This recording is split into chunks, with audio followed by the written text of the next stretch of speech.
இரண்டாம் ராஜாக்கள் 4ஆம் அதிகாரம் முதலாம் வசனம். Let's read 2 Kings 4th chapter 1st verse. இரண்டாம் ராஜாக்கள் 4ஆம் அதிகாரம் முதலாம் வசனம். 2 Kings 4:1. தீர்க்கதரிசிகளுடைய புத்திரரில் ஒருவனுக்கு மனைவியாயிருந்த ஒரு ஸ்திரீ எலிசாவை பார்த்து, உமது அடியானாகி என் புருஷன் இறந்து போனான், உமது அடியான் கர்த்தருக்கு பயந்து நடந்தான் என்பதை அறிவீர். கடன் கொடுத்தவன் இப்போது என் 2 குமாரரையும் தனக்கு அடிமையாக்கிக் கொள்ள வந்தான் என்றாள். Now there cried a certain woman of the wives, the sons of the prophets, unto Elisha, saying, Thy servant my husband is dead, and thou knowest that thy servant did fear the Lord, and the creditor is come to take unto him my 2 sons to be born men. கர்த்தருடைய பரிசுத்த நாமத்துக்கு மகிமை உண்டாவதாக. Glory be to the holy name of the Lord. இந்த சப்ஜெக்டை நீங்கள் அதிகம் படித்திருக்கலாம். And this subject may be familiar to you. பல விதங்களில் நீங்கள் பிரசங்கங்களில் கேட்டிருக்கலாம். And you would have heard a message on this topic. ஆனால் இந்த காலை வேளையிலே கர்த்தர் தம்முடைய சபையோடு மறுபடியும் இந்த வார்த்தையோடு இடைபட அவர் விரும்புகிறார். But the Lord this morning wants to intervene with his church with this word. இந்த வருஷத்தில் நாம் சில தீர்மானங்களை எடுத்து நம்முடைய வாழ்க்கையில் அதை பயிற்சிவிக்க வேண்டியது அவசியமாய் இருக்கிறது. This year we have to make decisions and have to exercise that in our life.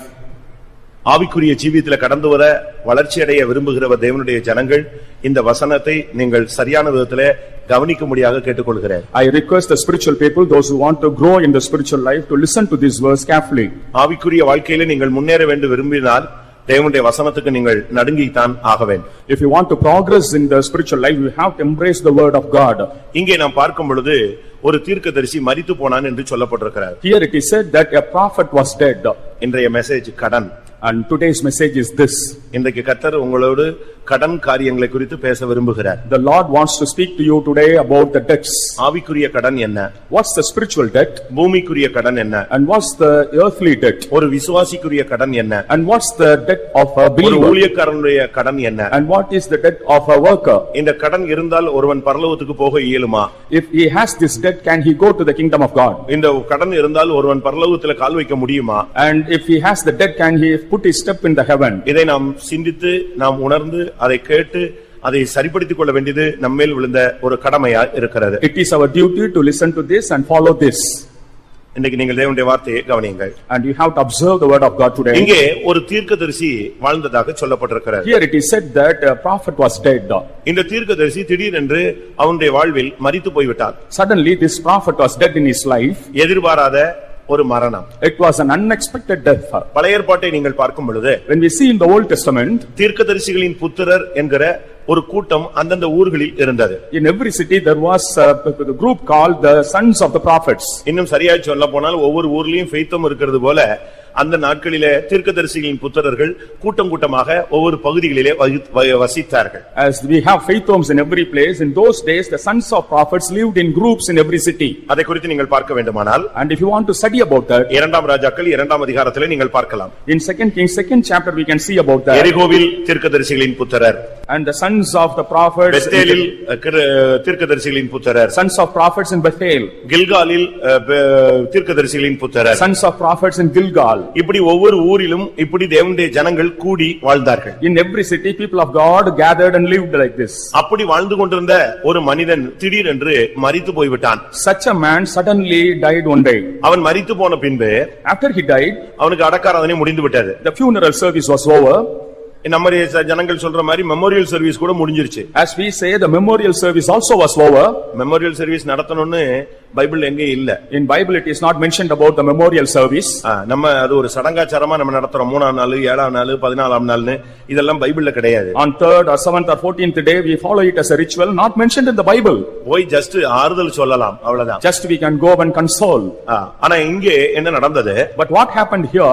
எல்லாம் முடிந்து அமைதியாக வாழ்க்கையை அந்த பெண் துக்கத்தோடு தொடங்கும் பொழுது, when everything was over, when the woman started the life quietly with அந்த sorrow, தீர்க்கதரிசிக்கு ஒரு மனைவியும் 2 பையன்களும் இருந்தார்கள். that prophet had a wife and 2 sons. திடீரென்று ஒரு நாள் ஒரு நபர் வந்தான். Suddenly a person came one day.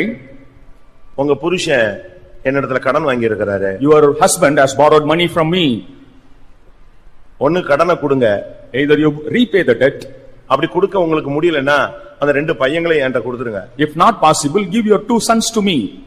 கொத்தடிமையா என்கிட்ட கொடுத்துருங்க. As bondmen give to me. இந்த பிள்ளைங்க சம்பாதிச்சு அந்த கடனை அடைச்ச பிறகு அந்த பிள்ளைகளை நான் விட்டுறேன். When these sons earn and set right the debt, I will set them free. இப்படித்தான் அவன் வந்து பேசினான். In this manner he spoke. ஏற்கனவே புருஷன் இறந்து போயாச்சு. Already the husband had passed away. இருக்கிறதே உலகத்துல அவளுக்கு 2 பிள்ளைகள் தான். In the world she had the possession of the 2 sons. எந்த சொத்தும் கிடையாது. No other property. எந்த சுதந்திரமும் கிடையாது. No other inheritance. விசுவாசத்துல வாழ்ந்த ஒரு தீர்க்கதரிசி. A prophet lived in faith. இப்படி வாழ்ந்து திடீரென்று அவன் மரித்து போய்விட்டான். And suddenly he died. ஆனா என்ன நடந்தது? But what happened? இவனுடைய வாழ்வில் சில தேவைகள் இருந்தது. In his life he had some needs. அந்த தேவைகள் சந்திக்கப்படாத பட்சத்தில் at the time when the needs were not met, அவன் போய் கடன் வாங்கி விட்டான். he started borrowing. இப்ப கடன் கொடுத்தவன் தான் இப்ப வந்து நிக்கிறான். Now the creditor has come. இப்ப வந்து சொல்றான், உன் 2 பிள்ளைகளையும் என்கிட்ட கொடுத்துரு. Now he asked the 2 sons to be given. ஆனா இங்க இந்த இடத்துல அந்த மனைவி வந்து ஒரு வார்த்தை சொல்லுகிறாள். And here that wife uttered a word. அந்த பெரிய தீர்க்கதரிசனத்துல போய் ஒரு வார்த்தை சொல்லுகிறாள். And to the elder prophet she went and said, இன்னும் சரியா சொல்ல போனா எலிசாட்ட போய் அவ வந்து சொல்றா, இப்படி வந்து எனக்கு ஒரு பிரச்சனை ஆயிடுச்சு அப்படின்னு சொல்றா. Actually she went to Elisha and said that she had a problem. Eliza கேக்குறா, என்ன பிரச்சனைன்னு. And Elisha asked, what was the problem? உனக்கு உன்னிடத்துல என்ன இருக்கு அப்படின்னு ஒரு क्वेश्चन பண்றார். And he questioned him, what you have? அவ சொல்றா, என்னுடைய புருஷன் கர்த்தருக்கு பயந்து நடந்தான் அப்படின்னு சொல்றா. And she said, my husband feared God and lived. ஆனா கடன் வாங்கி இருக்கிறான்னு சொல்றா. But she said that he had borrowed. கர்த்தருக்கு பயந்து நடக்கிற மனுஷன் கடன் வாங்குவானா? A man who fears God, will he borrow? வாங்க விடுவாரா? Will he allow him to borrow? வாங்கலாமா? Can we borrow? 128ஆம் சங்கீதம் முதலாம் வசனம் என்ன சொல்லுகிறது? What does Psalm 128:1 say? 128ஆம் சங்கீதம் முதல் 2 வசனம் என்ன சொல்லுகிறது? What do the first 2 verses of Psalm 128 say? கர்த்தருக்கு பயந்து அவர் வழிகளில் நடக்கிறவன் எவனோ அவன் பாக்கியவான். உன் கைகளின் பிரயாசத்தை நீ சாப்பிடுவாய், உனக்கு பாக்கியமும் நன்மையும் உண்டாயிருக்கும். Blessed is everyone that feareth the Lord, that walketh in his ways, for thou shalt eat the labor of thine hands. Happy shalt thou be, and it shall be well with thee. கர்த்தருக்கு பயப்படுகிற மனுஷன் உன் கைகளின் பிரயாசத்தை நீ சாப்பிடுவாய், பாக்கியமும் நன்மையும் உனக்கு உண்டாயிருக்கும், நீ கடன் வாங்க மாட்டாய். The man who feareth the Lord will eat the labor of his hand, and there shall be well and goodness for him. அப்ப கர்த்தருக்கு பயந்து நடக்கிற மனுஷன் கடன் வாங்க மாட்டான். ஏனென்றால் உன் கைகளின் பிரயாசத்தை நீ சாப்பிடுவாய் அப்படின்னு பைபிள் சொல்லுகிறது. The Bible says, he that feareth the Lord will eat the labor of his hand and he won't borrow. நாம் இப்பொழுது அந்த தீர்க்கதரிசியை குற்றம் சொல்ல போறது இல்ல. And we are not going to find fault with the prophet now. ஆனால் அவன் கடன் வாங்கி விட்டான். But he had borrowed. அது ஒரு நிர்பந்தமான ஒரு சூழ்நிலை. And it was a miserable state. அவன் எதிர்பார்த்தபடி அந்த கடனை அடைக்க அவனுக்கு நிர்வாகம் இல்லாமல் போய்விட்டது. As he expected, he could not repay the debt. ஆனால் அவன் எதிர்பார்த்தது என்னன்னா, இன்னும் கொஞ்ச நாள்ல அடைச்சிரலாம் அப்படின்னு அவன் எதிர்பார்த்தான். But he expected that he could repay the debt. ஆனால் அதுக்கு அனுமதி கிடைக்கவில்லை. But it was not permitted. ஏன்? Why? அவனுடைய ஓட்டம் முடிந்து விட்டது. He had completed his race. இப்ப அவனுடைய ஓட்டம் முடிந்தாலும் கடன் முடியவில்லை. Though he had completed his race, the debt is not over. நீங்க அப்படியே யோசிச்சு பாருங்க. Just imagine that. நமக்கு கடன் எவ்வளவு இருக்குன்னு பாருங்களேன். How much the debts we have. நம்ம எல்லாரும் இங்க வந்து உட்கார்ந்து இருக்கிறோம். We have all seated here. படிக்கிறதுக்கு லோன் தான். And for studies we have loan. நம்ம கார் லோன்ல தான் இருக்கு. And the car is in the loan. Even 2-wheeler கூட நமக்கு லோன்ல தான் இருக்கு. Even the 2-wheeler is on loan. நம்ம வீடு லோன்ல தான் இருக்கு. Our house is on the loan. இன்னும் சொல்லிட்டே இருக்கலாம். And we can be going on saying this. எல்லாம் லோன்ல தான் இருக்கு. நாங்க எழுதி கொடுத்திருக்கிறோம். இயேசுவின் வருகை வந்தா நாங்க இப்படியே பறந்துருவோம். அந்த பேங்க்கார வந்து வீட்டை எடுத்துக்கலாம் அப்படின்னு நீங்க வந்து அழகா சொல்லி காட்டலாம். And you can beautifully say that we will be caught up in the coming and the bankers will come and usurp the property. அதெல்லாம் நம்ம வாய்க்கு தான் சரியா இருக்குமே தவிர செயலுக்கு என்ன செய்யாது, ஒத்து வராது. It will be good to the mouth, not in deeds. நீ மரிச்சாலும் அந்த கடனை அவன் விட்டு கொடுக்க மாட்டான். Even if you die, he won't spare the loan. அப்படியானால் நமக்கு கடன் இருக்கலாமா? If it is so, can we have loans? பிரியமானவர்களே, நமக்கு இந்த நாட்களிலே ஆவிக்குரிய வாழ்க்கையில வந்துட்ட பிறகு நம்முடைய மார்க்கம் விசுவாச மார்க்கம். After coming into the spiritual life, our way is the way of faith. இதுக்குள்ள வந்துட்ட பிறகு நீங்கள் விசுவாசத்தை பயிற்சிவிக்க வேண்டும். After coming into this, you have to exercise faith. சரியா சொல்ல போனா நாம் வந்து ஒரு வானம் பார்த்த பூமி. And in the right way, மானாவாரின்னு சொல்லுவாங்க. அதாவது வானத்திலிருந்து மழை பெஞ்சாதான் நம்முடைய வண்டி ஓடும். அப்படிப்பட்ட ஒரு தரிசு நிலங்கள் தான் நாம். The barren lands, only if we get rains from the heavens we can yield fruits. ஆண்டவர் கொடுத்தாதான் நம்முடைய வண்டி ரன் பண்ண முடியும். Only if the Lord gives we can run our vehicle. இப்போ நீங்க யோசிச்சு பாருங்க உங்களுக்கு எவ்வளவு கடன் இருக்குன்னு. Now you think about the debts you have. ஒரு வீட்டுக்கு நான் போனேன். I visited a house. ஒரு சகோதரி சொன்னாள், A sister told, எங்க வீட்டுக்காரரை வெளியே விட்டுறாதீங்க, வச்சு அவர்ட்ட எவ்வளவு கடன் இருக்குன்னு நீங்க கேளுங்க, அப்பதான் உண்மையை சொல்லுவாரு. don't allow my husband to go out, you ask him and force him to tell how much debts he has. அவர் நான் திருப்பி கட்டாயப்படுத்தினேன். And I forced him, உண்மையான கடனை சொல்லுங்க, ஜெபத்துக்காவது சொல்லுங்க. at least for praying you say the truth how much you have. மனைவிக்கு தெரிஞ்சாதான் problem, correct. ஆனா ஜெபத்துக்காவது ஆண்டவருக்காவது தெரியணும் இல்லையா, ஆண்டவர்ட்டயாவது சொல்லி ஜெபிப்போம், ஒரு வழி திறக்கட்டும். It can be hidden to the wife, but for the prayer's sake it should be opened. அப்ப ஒரு நோட் எடுத்து காண்பித்தார். And he showed the note. 1.25 கோடி இருந்துச்சு. It was 1.25 crore. ஆனா அவர் வீட்ல சொல்லியிருந்தது ஒரு 65 லட்சம் சொல்லிட்டே இருந்தாரு. But he was simply telling a home and 60 lakhs. நான் சொன்னேன், இதுக்கு ஏதாவது சோர்ஸ் இருக்கா? I asked whether there was any source. ஏதாவது இத அடைக்கிறதுக்கு ஏதாவது வழி இருக்கா? To repay that, is there any source? அந்த இடம் வித்தா சரியாயிடும், இந்த இடம் வித்தா சரியாயிடும், அது சரியாயிடும், இது சரியாயிடும் சொன்னார். He said that if you could sell the properties, he could adjust. சரி, இப்போ என்ன கண்டிஷன்ல இருக்குன்னு கேட்டேன். Then I asked the present condition. நான் வாரத்துக்கு 65,000 ரூபாய் வட்டி கட்டியே ஆகணும். Every week I should pay 65,000 as interest. அப்ப 4 வாரத்துக்கு என்ன ஆச்சு? For 4 weeks, then what's ஒரு மாசத்துக்கு 2.5 லட்சம் ரூபாய் கிட்ட வட்டி கட்டணும். per month 2.5 lakhs interest he should repay. அப்ப 25 லட்சம் 30 லட்சத்துக்கு business turnover ஆகி ஓடுனாதான் இந்த வட்டியை கட்ட முடியும். In the business, if he gets to 25 lakhs as turnover, he can repay the debt. எல்லாமே பிரேக். Everything is broken. அடுத்த தரம் வீட்டுக்கு போனேன். Next time I visited the house. திடீர்னு பாத்தீங்கன்னா இவர் வட்டி கொடுக்காதனால அந்த வட்டி கொடுத்த பணத்தை வட்டி கொடுத்த ஒரு ரவுடி ஆளு வீட்டுக்கு வந்துட்டாரு. A creditor rowdy, as he had not repaid the money, he had to come to the house. அவர் அசிஸ்டன்ட் வந்துட்டாங்க. He had come with his assistant. திடீர்னு உள்ள வந்ததனால நான் டக்குன்னு பெட்ரூம்க்குள்ள போயிட்டேன். I went into the bedroom immediately. எப்படி இருக்கும்னு யோசிச்சு பாருங்க. Just imagine the situation. கடைசில பாத்தீங்கன்னா அவர் பயங்கரமா பேச ஆரம்பிச்சிட்டார். And he started speaking vulgarly. கடைசில அந்த வாழ்க்கையே சிதைந்து போன ஒரு வாழ்க்கையாக மாறிவிட்டது. And that life became a destroyed life. காரணம் கடன். The reason is the debts. நம்முடைய வாழ்க்கையில கடனை நாம் வாங்கவே கூடாது. We should not borrow debts in our life. வீட்டுக்கு தெரியாம வாங்குறது. And without the knowledge of the family. புருஷனுக்கு தெரியாம வாங்குறது. Without the knowledge of the husband they borrow. மனைவிக்கு தெரியாம வாங்குறது. Without the knowledge of the wife. தாய் தகப்பனுக்கு தெரியாம வாங்குறது. Without the knowledge of the parents they borrow. அது அடைச்சிட்டா பரவாயில்ல, அடைக்காத பட்சத்துல அது தமிழ்ல சொல்லுவாங்க, வட்டி என்ன செய்யுது, குட்டி போட ஆரம்பிச்சிரும். And if you don't repay, the debts will be increasing, interest will be increasing. இப்ப சாதாரண வட்டிகள்லாம் கிடையாது. Not ordinary interest nowadays. Express வட்டிலாம் வந்துருச்சு. They have this express interest. Meter வட்டிலாம் வந்துருச்சு. The meter interest. இப்படிலாம் இப்ப டிசைனா வந்து மனுஷனை அடிமைப்படுத்தக்கூடிய சக்திகள் போராடுகிறது. The forces, they enslave people, they come in various designs. இங்கே நாம் பார்க்கும் பொழுது அந்த கொடுத்த மனுஷன் சொல்றான், ஒரு 2 பிள்ளைகளையும் எனக்கு அடிமையா கொடுத்துரு. The creditor demanded her to give the 2 sons as bondmen. அது என்ன ஒரு ஆவிக்குரிய 2 பிள்ளைகள். And what are the spiritual 2 sons? அதை நாம் இன்றைக்கு விளங்கிக் கொள்ள வேண்டியது அவசியம். That we have to understand today. 2 ஆண் பிள்ளைகளையும் அவன் கேக்குறான், அடிமையாய் கொடுத்து விடு. Give the 2 male children as bondmen. ஆண் பிள்ளை என்பது ஆளுகை செய்யக்கூடியது. Man child is the one who rules. வெளிப்படுத்தல் 12:5 படி பார்க்கும் பொழுது அந்த ஆண் பிள்ளை சிங்காசனத்துக்கு எடுத்துக்கொள்ளப்பட்டதாக சொல்லப்பட்டிருக்கிறது. As Revelation 12:5, it is said that the man child was taken to the throne. இந்த 2 ஆண் பிள்ளை என்பது ஒரு குழந்தை இந்த உலக வாழ்க்கை, அடுத்த குழந்தை சிங்காசனத்தை போய் சுதந்தரிக்கக்கூடிய நித்திய வாழ்க்கை. One son denotes the worldly life and the other one denotes the life of the throne. நான் திரும்பவும் சொல்லுகிறேன். I repeat. முதல் குழந்தை என்பது இந்த உலக வாழ்க்கை. The first child is this worldly life. இரண்டாவது ஆண் பிள்ளை என்பது பரலோக வாழ்க்கை. The second man child is the heavenly life. இந்த 2 வாழ்க்கையுமே கடனினால் அது அடிமைத்தனத்துக்குள் போய்விடும். These 2 lives, because of the debts, will go into the bondage. இந்த உலக வாழ்க்கையில உனக்கு நிம்மதி இருக்காது, பரலோகமும் உனக்கு கிடைக்காது. You won't have peace in the worldly life, you won't have the heaven too. ஏனென்றால் வேதம் என்ன சொல்லுகிறது? What does the Bible say? கடன் வாங்கினவன் கடன் கொடுத்தவனுக்கு அடிமை. He that has borrowed is a slave to the creditor. நீதிமொழிகள் 22:7. Proverbs 22:7. நீதிமொழிகள் 22:7. Proverbs 22:7. ஐஸ்வரியவான் தரித்திரனை ஆளுகிறான், கடன் வாங்கினவன் கடன் கொடுத்தவனுக்கு அடிமை.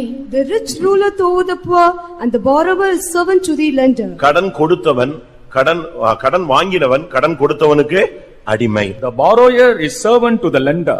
அப்படியானால் நீங்கள் கடன் வாங்கிவிட்டால் இந்த உலக வாழ்க்கை உங்களுக்கு அடிமைத்தனத்துக்குள் போய்விடுகிறது. If it is so, if you are borrowed, this worldly life goes into bondage. இந்த உலக வாழ்க்கை மாத்திரம் அல்ல, not only this worldly life, அடுத்த கட்ட மறுமையின் வாழ்க்கை 2வது ஆண் பிள்ளையும் அடிமைத்தனத்துக்குள். ஏன்னா நீ இங்க ஒரு கடனாளியா உலகத்துல வாழ்ந்து செத்து போயிட்டீனா உன்னுடைய கடனை நீ அடைக்கல, அப்ப பரலோகம் உனக்கு வாய்ப்பு கிடையாது. As a borrower, without repaying the debts, if you die, there will be no chance to enter the heaven. ஏனென்றால் அடிமைகள் அரசாள முடியாது. Because the slave servants cannot rule. நீதிமொழிகள்ல நாம் பார்க்கும் பொழுது, In the Proverbs we see, 30ஆம் அதிகாரம் 21, 22ல பார்க்கும் பொழுது, அடிமை அரசாள போனால் அது ஒன்றுமே தாங்காது.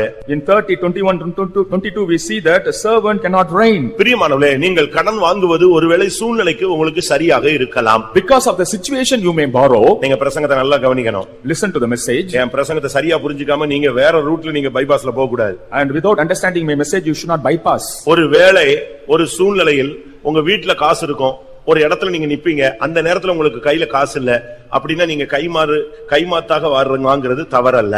And in a critical situation, if you borrow, that is not wrong.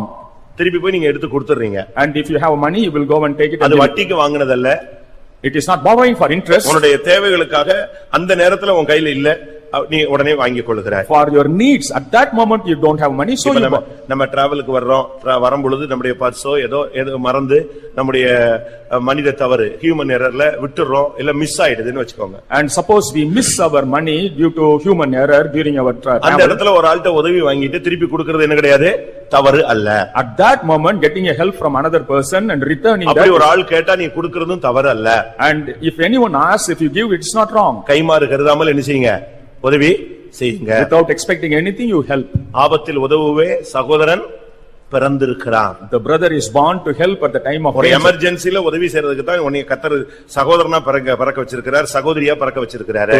To help at the time of emergency, the Lord has made you a brother or sister. ஆனா ஒரு சிலர் கடன் வாங்குறதே ஒரு பிசினஸா, ஒரு பெரிய டாக்டிஸா, அது ஒரு திறமையா கையாண்டு கொண்டு சபையாய் போய் கடன் வாங்கிட்டு சுத்துறவனும் இருக்கிறான். But there are people very skillfully, tactically go to church by church and borrow. ஒவ்வொருத்தரையாவது கடன் வாங்குறது. And going to everybody and borrow. ரொம்ப நெருக்கம் வந்த உடனே டப்புன்னு பொன்னகரம் சபைக்கு போயிடுவான். When affliction comes, immediately they will go to Ponnagaram church. அங்க போய் கொஞ்ச நாள் கடன் வாங்குவான். And there they will borrow for some time. திரும்ப அப்படி மாப்பாளையம் போயிடுறாங்க. And there they will go to Mapalayam. இது ஒரு பிராக்டிஸா, ஒரு பிசினஸா நீ பண்ண கூடாது.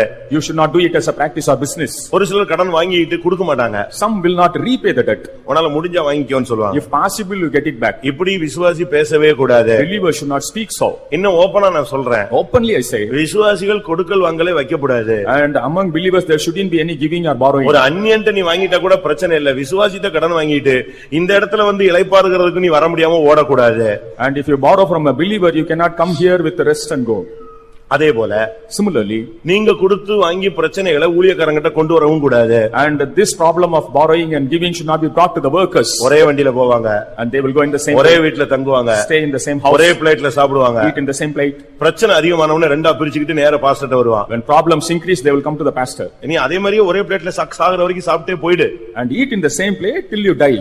திருப்பி இத வந்து பிரிச்சு போக வேண்டிய அவசியம் கிடையாது. Don't get separated and go. அதே போல விசுவாசிகள் இந்த சீட்டு பிடிக்கிற தொழிலையும் நீங்க செய்யாதீங்க. And the believers should not run this chit business. ஒருவேளை நீங்க சீட்டு போடுறதுல போய் ஒரு ஆளா சேர்ந்துகிட்டு மாசம் கட்டிக்கிட்டு என்னத்தையோ கிடைக்கிறதுல கம்மி செய்து சிறு சேமிப்பு மாதிரி செஞ்சு அதுல தப்பிட்டீங்கன்னா பரவாயில்ல, அதுல அவன் ஓடிட்டான்னா ஸ்தோத்திரம் தான். If you save as in chit funds as savings, and if he runs away, it's no matter. அதை விட்டுட்டு நம்ம சீட்டு பாட ஆரம்பிச்சு எல்லா சீட்லயும் ஃபர்ஸ்ட் சீட் நமக்கு மொத்தமா கிடைச்சிருதுன்னு சொல்லி இந்த பணத்துக்கு ஆசைப்பட்டு நீ சீட்டு பிடிச்சுக்கிட்டு சபைக்குள்ள 4 பேரை சேர்த்துக்கிட்டு இந்த பிசினஸுக்கு ஒயிட் அண்ட் ஒயிட் போட்டு இந்த சர்ச்சுக்குள்ள கால் வைக்க கூடாது. Wearing white garments, you don't run this chit business. நல்லா புரிஞ்சுக்கங்க.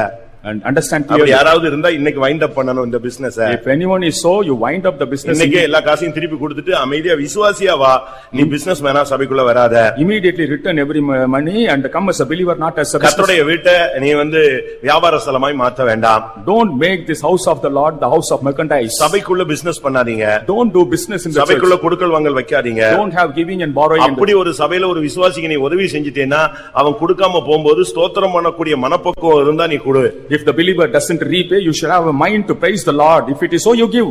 தமிழ்ல சொல்லுவாங்க, காந்தி கணக்குல விட்டுறதுக்கு உனக்கு முடியுமான்னு விட்டுரு பாத்துரு. விட முடியுமா உங்களுக்கு? அப்படி செய்ய முடியுமா? செய்ய முடிஞ்சா எவ்வளவு நாளும் உதவி செய்யுங்க. If it is possible, you do any help. நான் எல்லா ரூட்டுக்கும் உங்களுக்கு சத்தியத்தை சொல்ல விரும்புகிறேன். I want to tell the truth to all. அதே போல ஒரு விசுவாசி இன்னொரு விசுவாசிக்கு ஜாமீன் நிக்க கூடாது. உலகத்துல உள்ள எவனுக்குமே ஜாமீன் நிக்க கூடாது. You should not go as a jamin to anybody else, to a believer or to anyone in the world. பேங்க்லயோ ஷூரிட்டியோ கோர்ட்லயோ எந்த விஷயத்திலேயோ நீங்கள் ஜாமீன் நிற்க கூடாது. You should not be a guarantor to anybody in any matter. இல்ல நான் உயிரையே கொடுப்பேன், ரைட்டு, ஜாமீன் நின்னுட்டு பிரச்சனைனா நீயே அதை சால்வ் பண்ணணும். If you are ready to give your life, if you go as a guarantor, you have to solve the problem if comes. நீதிமொழிகள் 6ஆம் அதிகாரத்தை பார்க்கும் பொழுது In Proverbs 6th chapter, முதல் 5 வசனங்கள் என்ன சொல்லுகிறது? what do the first 5 verses நீ say? ஒருவேளை உன் சிநேகிதனுக்காக பிணைப்பட்டு அந்நியனுக்காக நீ கையெழுத்து போட்டு கைநாட்டு போட்டு கொடுத்து விட்டால் நீ சிக்குண்டாய். If you are a surety to your friend, you are caught. நீ சிக்குண்டாய். You are caught. 2ஆம் வசனம் சொல்லுகிறது நீ சிக்குண்டாய், நீ பிடிபட்டாய். You are snared and you are caught. ஒரே வழி, நீ அவன்கிட்ட எப்படியாவது கெஞ்சி கூத்தாடி வெளியே வா. The only way is you go and plead, request, beseech and come out. அவன் கொடுக்கலன்னா நீ கொடுக்கிறதுக்கு உனக்கு சக்தி இருக்கா? செய். And if you have the capacity to do, you do. நல்ல சத்தியத்தை நீங்க புரிந்து கொள்ள வேண்டியது அவசியம். You have to understand the truth clearly. நீதிமொழிகள் 22ல பார்க்கும் பொழுது In Proverbs 22, வேதம் என்ன சொல்லுகிறது? what does the Bible say? சத்தியம் என்ன சொல்லுகிறது? What does the truth say? 22ஆம் அதிகாரம் 26ஆம் வசனத்துல 22:26. கையடித்து உடன்பட்டு கடனுக்காக பிணைப்படுகிறவர்களில் நீ ஒருவன் ஆகாதே.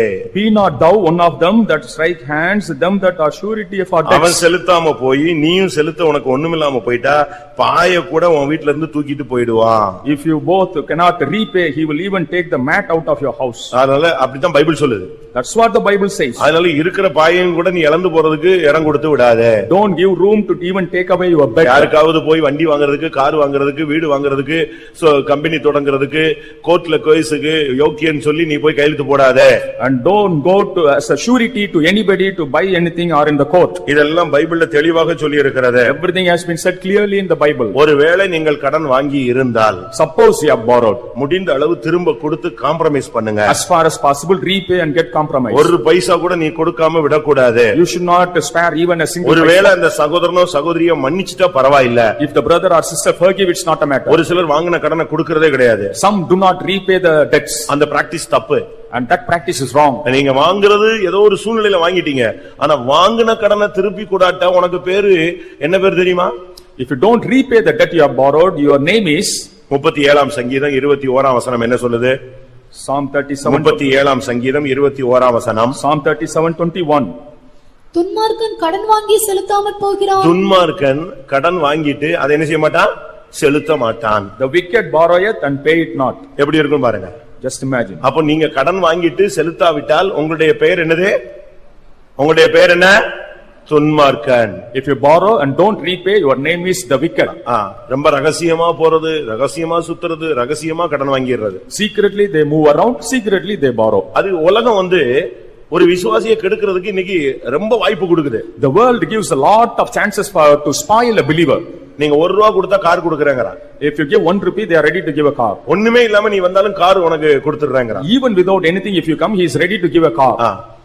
சும்மா போனாலே உனக்கு 2 வீலர், உன்னுடைய பே பில்ல காட்டினா இப்ப அது கூட வேண்டாம், நீ வந்தா போதும் உனக்கு 2 வீலர் கொடுத்துருவான். With empty hands if you go, they will give you a 2 wheeler. விசுவாசிகள் கிரெடிட் கார்டு வச்சிருக்கீங்க? Do believers have the credit cards? Credit card வச்சிருக்கீங்களா? Do you have the credit card? ஒரு சிலர்லாம் 4-5 கார்டு வச்சிருக்காங்க. Some have 4 or 5 cards. ஏன்னா எங்க போனாலும் கார்டை சொருவிட்டு வெளிய வந்துறலாம் இல்லையா? Wherever they go, they thrust the card. அதுல எவ்வளவு மணி வேஸ்ட் ஆகுதுன்னு உங்களுக்கு தெரியும்னு நினைக்கிறேன். I think how much money is wasted in that. அது கடன் அட்டை. That is the credit card. Credit கார்டுன்னு இங்கிலீஷ்ல சொல்லி இருக்கோம். லோன் சொன்ன உடனே ரொம்ப ஆளுங்களா நாங்க லோன் எடுத்தோம்னா தமிழ்ல என்னது? தமிழ்ல என்னது? கடன். In English boastfully we say it's loan. அத நம்ம ஆளுங்க ரொம்ப இங்கிலீஷ்ல கிரெடிட் கார்டு வச்சிருக்கோம். 4 பேங்க்ல கடன் அட்டை வைத்திருக்கிறாய். In all the 4 banks you have that credit card. ஒரு சகோதரன் சாஃப்ட்வேர் இன்ஜினியரா வர்க் பண்ணாரு. A brother was working as a software engineer. இப்ப ஃபாரின் போயிட்டாரு. He had gone abroad. Foreign போய் 4 வருஷம் ஆச்சு. 4 years have gone since. இடையில ஒரு நாள் போன் பண்ணும்போது அவங்க மனைவி சொன்னாங்க, நான் கேட்டேன் கிரெடிட் கார்டுல உள்ளதெல்லாம் clear ஆயிச்சான்னு.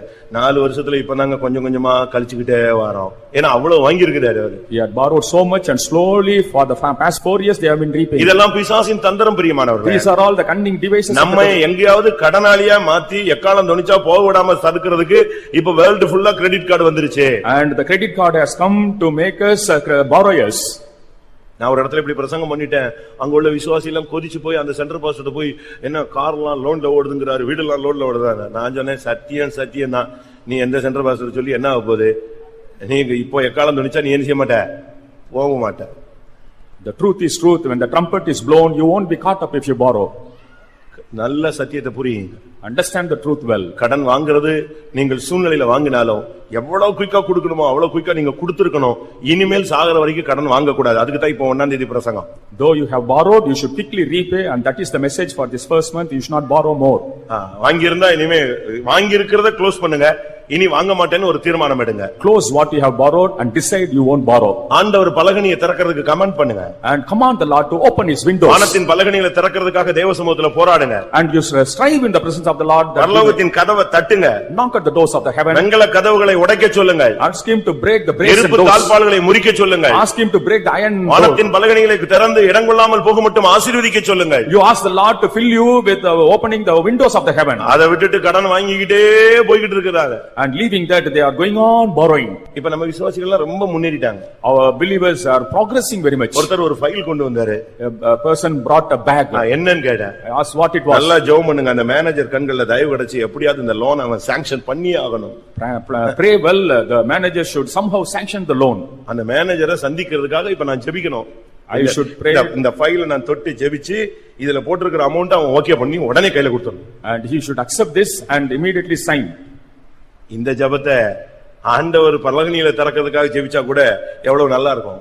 And instead of praying so, if we pray that the Lord may open the windows, how good. ஆண்டவரை கேளுங்க. ஆண்டவர் ஒரு வழியை திறப்பாரு. If you ask the Lord, he will open a way. அப்படி திறக்கறல திறக்கலையா அது தேவசித்தம் இல்ல, நிப்பாட்டிடு. If it doesn't open, it's not the will of God. You stop. அப்படி ஒரு வீடு நமக்கு தேவையில்லை. We don't need such a house. அப்படி ஒரு கார் தேவையில்லைன்னு சொல்றேன். And also we don't need such a car. அப்படி ஒரு டூ வீலர் தேவையில்லைன்னு சொல்றேன். I say we don't need such a two wheeler. ஒரு முக்கியமான விசுவாசி சீஃப் பாஸ்டர் வச்சு வீடு டெடிகேஷன் பண்ணனும்னு ஒரு சென்ட்ரல் கன்வென்ஷனோடு தான் வீட்டு டெடிகேஷனை வச்சிருந்தாரு. An important believer wanted to dedicate his house, bringing the chief pastor, and he consulted during a convention. எப்படி இருக்கும்? முடிஞ்ச உடனே சீஃப் பாஸ்டர் ரெண்டு பேரும் வந்துட்டாங்க வீட்டுக்கு. Immediately after that, both the chief pastors. Dedication எல்லாம் முடிஞ்சிருச்சு. And dedication was over. முடிஞ்ச பிறகு அதுல ஒரு சீஃப் பாஸ்டர் கேட்டாரு எவ்வளவு கடன் இருக்குன்னு கேட்டாரு. One chief pastor asked how much. நீங்களா full உங்க கையில கையிருப்பு பணத்துல கட்டினதா இல்ல லோன்ல கட்டினதான்னு கேட்டாரு. Did you build it with your money or with the borrowed money? Maximum ஏன் பணம் தான் 2 லட்சம் தான் நான் கடன் வாங்கி இருக்கிறேன். Maximum my money, just I have borrowed 2 lakhs. உடனே அந்த பாஸ்டர் என்ன சொன்னார் தெரியுமா? Immediately what the pastor said, சீக்கிரம் அடைச்சிருங்கன்னு சொல்லல. He didn't say immediately repay. இந்த வீட்டை வித்து கட்டிரலாமேன்னு சொன்னார். He can very well sell out this. இந்த வீட்டை வித்து அந்த 2 லட்சம் கடனை அடைச்சிரு. You can sell out this மிச்ச house. பணத்துல ஏதாவது வீடு வாங்கிக்கோ கட்டிக்கோன்னு சொன்னார். Sell out the house, repay the debt, and with the remaining amount you build another house. உங்கள எத்தனை பேர் அப்படி செய்வீங்க? How many of you will do so? Dedication பண்ணா போக வேண்டியதானே அப்படிம்பீங்க. If you dedicated the house, you can go. அப்படிதான் சொல்லுவீங்க. You will speak so. வீட விக்கிறதுக்கு சொல்றதுக்கு நான் கூப்பிட்டு வந்தேன் அப்படிம்பீங்க. And did I bring you to advise me to sell the house? அந்த விசுவாசி அன்னைக்கு சாயங்காலமே ரேட் பேசி வீட வித்துட்டாரு. And that believer that evening itself sold out the house. இதுதான் life. And this is life. நம்ம அப்படி செய்ய முடியுமா? Can we do so? Pastor Lukka ஒரு இடத்துல ஊழியம் செய்தபோது when Pastor Lucas was ministering in a place, ஒரு விசுவாசி எனக்கு இவ்வளவு கடன் இருக்கு ஜெபிங்கன்னு சொன்னார். A believer came and told him, I have this much debt, you pray. இவர் கேட்டிருக்காரு உங்களுக்கு என்ன சோர்ஸ் இருக்குன்னு கேட்டார். And then he had asked about the source. மண்டபம் இருக்கு. I have a mandap. சில வீடுகள் இருக்கு. I have some houses. கல்யாண மண்டபம் இருக்கு. I have the marriage hall. சில கடைகள்லாம் வாடகைக்கு விட்டுருக்கேன். Rented out some shops. அப்ப அவர் சொன்னாரு இதுல எதையாவது வித்து முதல்ல நெஞ்சிருங்க கடனை அடைச்சிருங்க. Immediately sell out one of these and repay the debt. இவர் அமைதியா போயிட்டாரு. He went quietly. வெளியே போய் சொல்லிருக்காரு ஏன் சொத்தை விக்கிறதுக்கு இவன் என்ன சொல்றது? Who is he to advise me to sell out my property? ஜெபிக்க சொன்னா ஜெபிக்க வேண்டியதானே. If you are asked to pray, let him pray. எப்படி வார்த்தைகள் எப்படி போகுது பாத்தீங்களா? See how the words come up. கடைசில என்ன நடந்துச்சு தெரியுமா? You know what happened finally? 2 வருஷம் கழிச்சு எல்லா சொத்தையும் வித்தாலும் அந்த கடன் அடைக்க முடியாது. அவ்வளவு மொத்தமா போய் முங்கிடுச்சு. And though he could sell out all the properties, he could not have repaid the house. It was impossible. அவன் பிள்ளைக்கு அந்த ஊர்ல கல்யாணம் கட்ட சக்தி இல்லாம கடன்காரங்க வந்து பிடிச்சுக்குவான்னு நாசரேத்துல வந்து கல்யாணம் கட்டினான். And not able to give the child in marriage there in that place, went to Nazareth for marriage. எதுக்கு? Why? அங்க கல்யாணம் கட்டினா பிடிச்சிடுவான், எல்லா கடன்காரனும் வந்து நெருக்கிடுவான்னு சொல்லிட்டு ஊரை விட்டு ஊரு ஓடி போய் நீ கல்யாணத்துக்கு கட்டுறதுக்கு ஓடுற. அத முதல்ல ஒரு பரிசுத்தவான் சொல்லும் போது செஞ்சிருந்தீங்கன்னா 4 வீடு போயிருக்கும், மண்டபம் இருந்திருக்கும், நல்ல மரியாதையா இருந்திருக்கலாம். பரிசுத்தவான்களுடைய வார்த்தை உங்களுக்கு முள்ளாக இருக்க கூடாது, அது ஆசீர்வாதமா எடுத்துக்கொள்ள வேண்டும். And the words of saints should not be accepted as thorns, but should be accepted as blessings. உன் வீட்டை விக்கிறது என்னுடைய ஆசையா? Is it the desire of us to sell நீ your house? கன்னிகளில் சிக்காமல் இருக்க வேண்டும் என்பதுதான் எங்களுடைய ஆசை. Our desire is you should not be caught in the snare. நீங்கள் சரியான விதத்துல நீங்க புரிந்து கொள்ளணும். And you should understand properly. கடனை அடைக்கலன்னா ஒரு காசு கொடுக்கிற வரைக்கும் உனக்கு பரலோகம் கிடைக்காது. நீ செத்து போன பிறகு எப்படி நீ ஒரு காசு அடைக்க முடியும்? And without repaying the debts you cannot go to the heaven. After your death how will you repay? ஏன் வியாதிக்கு காரணம் என்ன? What's the cause for the disease? வேதனைக்கு காரணம் என்ன? What's the reason for the pain? உபாதிக்கிறவன் கையில சிக்கி கொண்டதுக்கு காரணம் என்ன? Why caught in the hands of the tormentor? வேதம் என்ன சொல்லுகிறது? What does the Bible say? மத்தேயு 18ல பார்க்கும் பொழுது, when we see in Matthew's 18th chapter, ஒரு காசு கடனை நீ கொடுத்து தீர்க்க மட்டும் நான் உனக்கு ஜெயில போடுறேன், உபாதிக்கிற கையில கொடுக்கிறேன்னு சொல்லி மத்தேயு 18:34 சொல்லப்பட்டிருக்கிறது. in Matthew 18:34 it is said that he will be given into the hands of the tormentors. அவனுடைய ஆண்டவன் கோபமடைந்து அவன் பட்ட கடனையெல்லாம் தனக்கு கொடுத்து தீர்க்கும் அளவும் உபாதிக்கிறவர்களிடத்தில் அவனை ஒப்பு கொடுத்தான். And his Lord was wroth and delivered him to the tormentors till he should pay all that was due unto him. அவனுடைய ஆண்டவன் கோபமடைந்து அவன் பட்ட கடனையெல்லாம் தீர்க்கும் அளவும் அவனை உபாதிக்கிறவர்கள் கையில் ஒப்பு கொடுத்தான். The Lord was wroth until he repaid all the due. He gave him into the hands of the உன்னுடைய கடனை நீ அடைக்கிற வரைக்கும் உனக்கு வியாதி இருக்கும். Till you repay the debt you will have disease. உன்னுடைய கடனை அடைக்கிற வரைக்கும் உபாதிக்கிற ஒரு சக்தியின் கையில கர்த்தர் உன்னை ஒப்பு கொடுப்பார். Till you repay the debts the Lord will give you into the hands of the tormentors. இல்லாவிட்டால் பிசாசு உன்னை ஒப்பு கொடுக்க வாய்ப்பு இருக்கிறது. Or there is a chance to be submitted to the devil. ஆனால் இந்த விஷயத்துல நீங்க கடனை கொடுத்து தீர்க்காவிட்டா அதுதான் உன்னுடைய வாழ்க்கையில வேதனையும் போராட்டங்களுக்கு காரணம். If you don't repay the debts that becomes the cause for all the pain and suffering in your life. இருக்கிற கடனை டக்குன்னு அடைக்கிறதுக்கு ஏதாவது வழி இருக்கா பாருங்க. Find out the sources to repay the debts.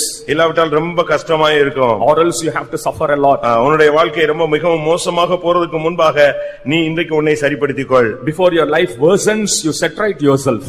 உனக்கு எதிராளியாக அவன் மாற இடம் கொடுத்து விடாதே. Don't allow him to become your adversary.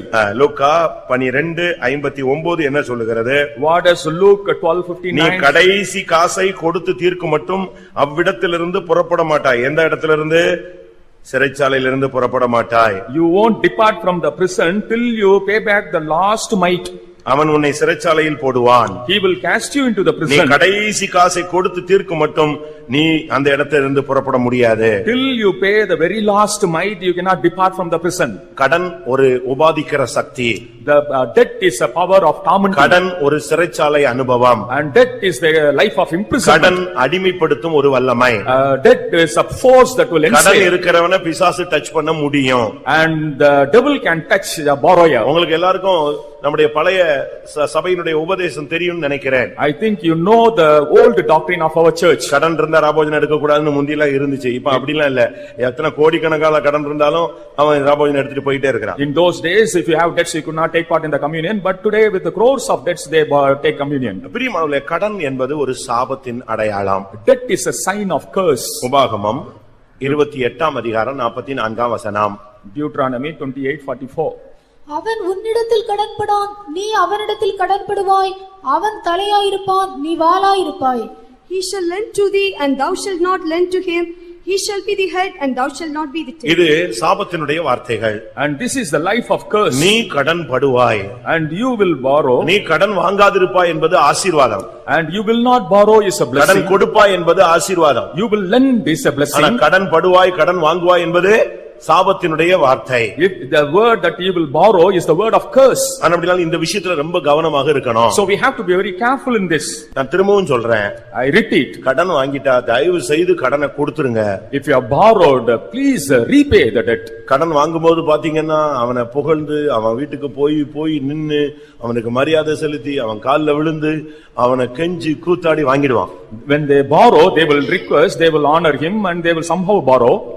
ஆனா கடன் வாங்கிட்ட பிறகு கொடுக்கிற டைம் வரும்போது ஓட ஆரம்பிச்சிடும். But after borrowing, at the time of repaying, he will run.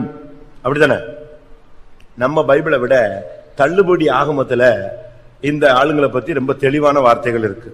In our Bible, in the Apocrypha, very beautiful words are said. RC பைபிள்ல சீராக் ஆகமம்னு ஒரு ஆகமம் இருக்கு. Sirach, there is a chapter called Sirach. Sirach ஆகமம் அப்படின்னு ஒரு ஆகமம் இருக்கு. And there is a book called Sirach. அப்படி நீங்க ஆர்சில இருந்து வந்தவங்கன்னா வீட்டுல போய் அதை உட்கார்ந்து படிச்சு பாருங்க. And those who come from RC, you can read that. 29ஆம் அதிகாரத்துல 1ல இருந்து 10 வரைக்கும் நீங்க படிச்சு பாத்தீங்கன்னா இந்த கடன் வாங்கும்போது அவன் என்னென்னலாம் பேசுறான், கடன் கொடுக்கிற டைம் வரும்போது என்னெல்லாம் பேசுறான் அப்படின்னு சொல்லியிருக்கு. In 29th chapter, first 10 verses, it is said when he borrows what he does and when he is repaying what he speaks. நான் அதை வாசிக்கிறேன், நீங்க கவனிங்க. தமிழ்ல வாசிக்கிறேன். இரக்கம் காண்பிக்கிறவன் அயலானுக்கு கடன் கொடுக்கிறான். இவ்வாறு பணம் படைத்தவன் கட்டளைகளை கடைபிடிக்கிறான். உன்னுடைய அயலானுக்கு அவனுடைய தேவையில் கடன் கொடு. நீயும் குறித்த காலத்தில் அயலானுக்கு திருப்பி கொடுத்து விடு. வார்த்தையை காப்பாற்றி அவனுடன் நம்பிக்கையாய் நடந்து கொள். உனக்கு தேவையானதை எப்பொழுதும் நீ கண்டடைவாய். அடுத்து கடன் வாங்கின பிறகு அவங்க ஸ்டைல் எப்படி மாறுதுன்னு சொல்றாங்க. வாங்கின கடனை கண்டெடுத்த பொருள் போல் பலர் எண்ணுகிறார்கள். வாங்கின கடனை எங்கே ரோட்ல கடந்து எடுத்த மாதிரி நினைச்சாங்க சிலர் எண்ணிக்கொள்கிறார்கள். தங்களுக்கு உதவினவர்களுக்கு தொல்லை வருவித்தார்கள். வாங்குகிற வரையிலும் கொடுக்கிறவனுடைய கைகளை முத்தமிடுகிறார்கள். பணிவான வார்த்தைகளை கொண்டு வாக்கு கொடுக்கிறார்கள். திருப்பி கொடுக்க வேண்டிய காலத்திலோ தவணை கேட்பார்கள். சலிப்பும் முறைப்பாடுமான வார்த்தைகளை பேசுகிறார்கள். காலத்தை குற்றம் சாட்டுவார்கள். எனக்கு இப்ப நேரம் சரியில்லை. யாரு கடன் வாங்கிட்டு கொடுக்க வேண்டிய டைம் வந்தா எனக்கு இப்ப பேட் டைம். உனக்கு எப்பதான் பேட் குட் டைம் வருது? நீ தான் வாங்கிக்கிட்டே இருக்கிறியா? சலிப்பும் முறைப்பாடுமாய் பேசுவார்கள். காலத்தை குற்றம் சாட்டுவார்கள். திருப்பி தரக்கூடுமானாலோ தகராறு செய்வார்கள். கொடுக்கிற டைம் வந்துச்சுன்னா எதை இழுத்துருவா? சண்டையை இழுத்துருவா. அடுத்து வருத்தப்பட்டு கொண்டு தொகையில் பாதி கொடுப்பார்கள். இவன் வாங்கும் போது ஃபுல்லா வாங்கிட்டு திருப்பி கேட்கும் போது அது எப்படி கொடுப்பா? வருத்தப்பட்டு தொகையில் பாதி கொடுப்பார்கள். அதையும் கண்டெடுத்த பொருள் என்று எண்ணிக்கொள்வார்கள். திருப்பி தரக்கூடாமல் போனால் பணம் கொடாமல் அவனை மோசம் செய்வார்கள். வலிய வந்து அவனை பகைவனாக்கிக் கொள்வார்கள். மேலும் நிந்தையும் சாபத்தையும் அவனுக்கு கொடுப்பார்கள். மரியாதைக்கும் நன்மைக்கும் பதிலாக அவனை நிந்திப்பார்கள். இதனாலேயே பலர் கடன் கொடுப்பதில்லை. எப்படி இந்த பிராக்டிஸ் எத்தனை பேருக்கு இருக்கு? இருக்கிறீங்க. அதனாலதான் ஆவியானவர் வர்றார் இந்த வார்த்தையோடு. கொடுக்கிற டைம் வந்தா அவனை சபிக்கிறது, பாதி கொடுக்கிறது. நாளைக்கு வாங்க, என்னவோ பெருசா கொடுத்துட்டீங்க, நாங்க வட்டி எல்லாம் கொடுத்துட்டோம், திருப்பி வீட்டு வாசல்ல வந்து நிக்கிறீங்க. அப்படிலாம் சொல்லக்கூடாது. நீ எப்படி பணிவா போய் வாங்கினாயோ அப்படியே பணிவா கொடுத்துடணும். யாருக்காவது கடன் இருந்தா இன்னைக்கு February 1 ஃபைல் க்ளோஸ் பண்ணணும். ஆண்டவர்ட்ட போராடு, இறைவனிடம் கையேந்துங்கள். ஆண்டவர்ட்ட போய் கேளுங்க, கர்த்தாவே எனக்கு இவ்வளவு கடன் இருக்கு, என்னை ஆசீர்வதிங்க, எல்லா பிரச்சனையும் நான் தீர்த்துறேன். நீங்க இன்னைக்கு ஒரு முடிவெடுக்க முடியாதத்தான் கர்த்தருடைய ஆவியானவர் இந்த வசனத்தோடு நம்முடைய மத்தியிலே வருகிறார். That we may take decision, the Spirit of the Lord intervenes with us with this verse. அப்ப இப்படி பிரச்சனையா இருக்கு, அதனால கடன் கொடுக்காம இருக்கிறதே நல்லது, கொடுத்துட்டு எதுக்கு சண்டை போடணும் அப்படிங்கிறீங்களா? And such problems are there, it is better not to lend. கொடுங்க. You lend. அவன் கொடுக்கலன்னா விட்டுறதுக்கு ஒரு மனப்பான்மையை பெற்றுக்கொள்ளுங்க. And with the mind that if he doesn't repay, you should have a mind. ஒரு சிலர்ட்ட இருக்காது, ஆனாலும் தங்களுடைய பிரஸ்டீஜ் விட்டு கொடுக்காம எவன்கிட்ட போய் வட்டிக்கு வாங்கிட்டு வந்து இவர் கொடுப்பாரு. And without losing their prestige, they will borrow for interest and lend. அந்த வேலை பெரிய தப்பு. And that is a very great mistake. பைபிளை நீ மிதிக்கிறாய். And you are despising the Bible. உங்களுக்கு கொடுக்க சக்தி இல்லையா? இன்னொருத்தன்ட்ட வாங்கி நீ கொடுக்க கூடாது. If you don't have capacity, you should not borrow for somebody and இல்லன்னா இல்லன்னு சொல்லு. If you don't have, you say no. சரி, அவன் 1 லட்சம் கேக்குறான், அவன்கிட்ட 1 லட்சம் இருக்கு, கொடுத்துட்டு வேடிக்கை பார்க்க முடியுமா? அவன் ஓடி போயிடுவான். அப்படி 1 லட்சம் கொடுக்க வேண்டிய அவசியம் இல்ல. ஒன்னால உன் மனசுக்கு பிடிச்சதை கொடுத்துட்டு இவ்வளவுதான், இதோட நீ போ, அனுப்பிடு. How much it is possible, you give and you send him. எல்லாம் கொடுக்கணும்னு பைபிள் சொல்லல. And Bible doesn't say that you have to give everything. அநேகர் அப்படித்தான் கொடுத்துறாங்க. அக்காவுக்கு, தங்கச்சிக்கு, தம்பிக்குன்னு கொடுத்துட்டு எல்லாத்தையும் ஏமாந்துட்டு கடைசியில ஆண்டவர்ட்ட வந்து ஜெபம் பண்ணா ஆண்டவர் எப்படி கொடுப்பாரு? உனக்கு ஞானம் இருக்கிறது, அவன் ஏமாத்துறானா இல்லையான்னு உட்கார்ந்து ஜெபிச்சு பாரு. And you should treat it wisely. இன்னும் ஒரு சிலர் கடன் கொடுக்கிறது they lend. ஏன் பணம் இல்ல, இன்னொரு ஆள் பணம், நானே வட்டிக்கு வாங்கி கொடுத்திருக்கேன், அதனால நீ எனக்கு வட்டி கொடுத்துருன்னு வாங்கி நான் அவனுக்கு கொடுக்கறேன்னு சொல்லிட்டு இவர் வாங்கி பாக்கெட்ல போடுகிறார். And saying that he had borrowed for interest, he will receive. நான் சொல்றது உங்களுக்கு புரிஞ்சுதான் தெரியல. ஒரு சில விசுவாசிகள் காசை வச்சிருக்கிறாங்க, யாராவது கேட்டா ஏன்ட்ட காசு இல்லைன்னு சொல்லி இன்னொருத்தர் இருந்து நான் வட்டிக்கு வாங்கி கொடுக்கறேன், நீ கரெக்டா வட்டி கொடுத்துருவேன்னா நான் வாங்கி தரேன்னு சொல்றான். And they say that they borrow from somebody and telling the lie they give it for interest. நான் சொன்னது புரிஞ்சுதா? உடனே அவரு சொல்லுவாரு, எங்கேயாவது வாங்கி கொடுங்க பிரதர் அப்படிம்பாரு. And he will say, borrow somewhere and give. இவர் வீட்ல இருந்து எடுத்து கொடுத்துட்டு அதுக்கு 3 பைசா 2 பைசா 1 பைசான்னு வட்டி வாங்கிடுவாரு. And from his money he will lend and he will get கேட்டா interest. அவருக்கு கொடுக்கறாராம். Say, if he asks, he gives to somebody. இப்படி எல்லாம் நீ ஏமாத்தி வட்டி வாங்க கூடாது. Don't deceive and borrow money. ஒரு காசு வட்டி வாங்கினால் கர்த்தர் அவனை உதறி போடுவார். பைபிள் சொல்லுது. If you even get 1 paisa, 1 mite interest, the Lord will shake him off. அப்படிதானே சொல்லுது. The Bible says like that. நெகேமியால சொல்லி இருக்கிறது. In Nehemiah 5ஆம் அதிகாரம் 11, 12, 13 வீட்ல போய் உட்கார்ந்து படிச்சு பாருங்க. 1 பைசா வட்டி வாங்கினால் 1% வாங்கினா உன்னை கர்த்தர் உதறி போடுவார் அப்படின்னு பைபிள் சொல்லுது. The Bible says even if you get 1 paisa as usury, the Lord will shake you off. சங்கீதம் 15:5 என்ன சொல்லுகிறது? What does Psalm 15:5 say? வட்டிக்கு கொடுக்காம வட்டிக்கு வாங்காம இருக்கிறவன் தான் கர்த்தருடைய பர்வதத்தில் வந்து ஏறுவான், வாசம் பண்ணுவான். One who neither lends nor borrows for interest will go to the mountain of the Lord. ஒரு விசுவாசி வட்டி வாங்குறதாக எனக்கு ஒரு செய்தி வந்துச்சு. I received a message about a believer that he is giving money for interest. அவங்க பிள்ளைங்க எல்லாம் ஊழியத்துல இருக்காங்க. And his children are in the ministry. இவர் நல்ல மனுஷன், நல்ல ஊழியத்துல முன்னால நிப்பார். And he will stand first in the ministry, a good person. அப்ப நான் ஒரு நாள் கூப்பிட்டு கேட்டேன். I asked him one day, ஐயா நீங்க என்ன வட்டிக்கு பணம் விட்டுருக்கீங்களான்னு. and do you give money for usury?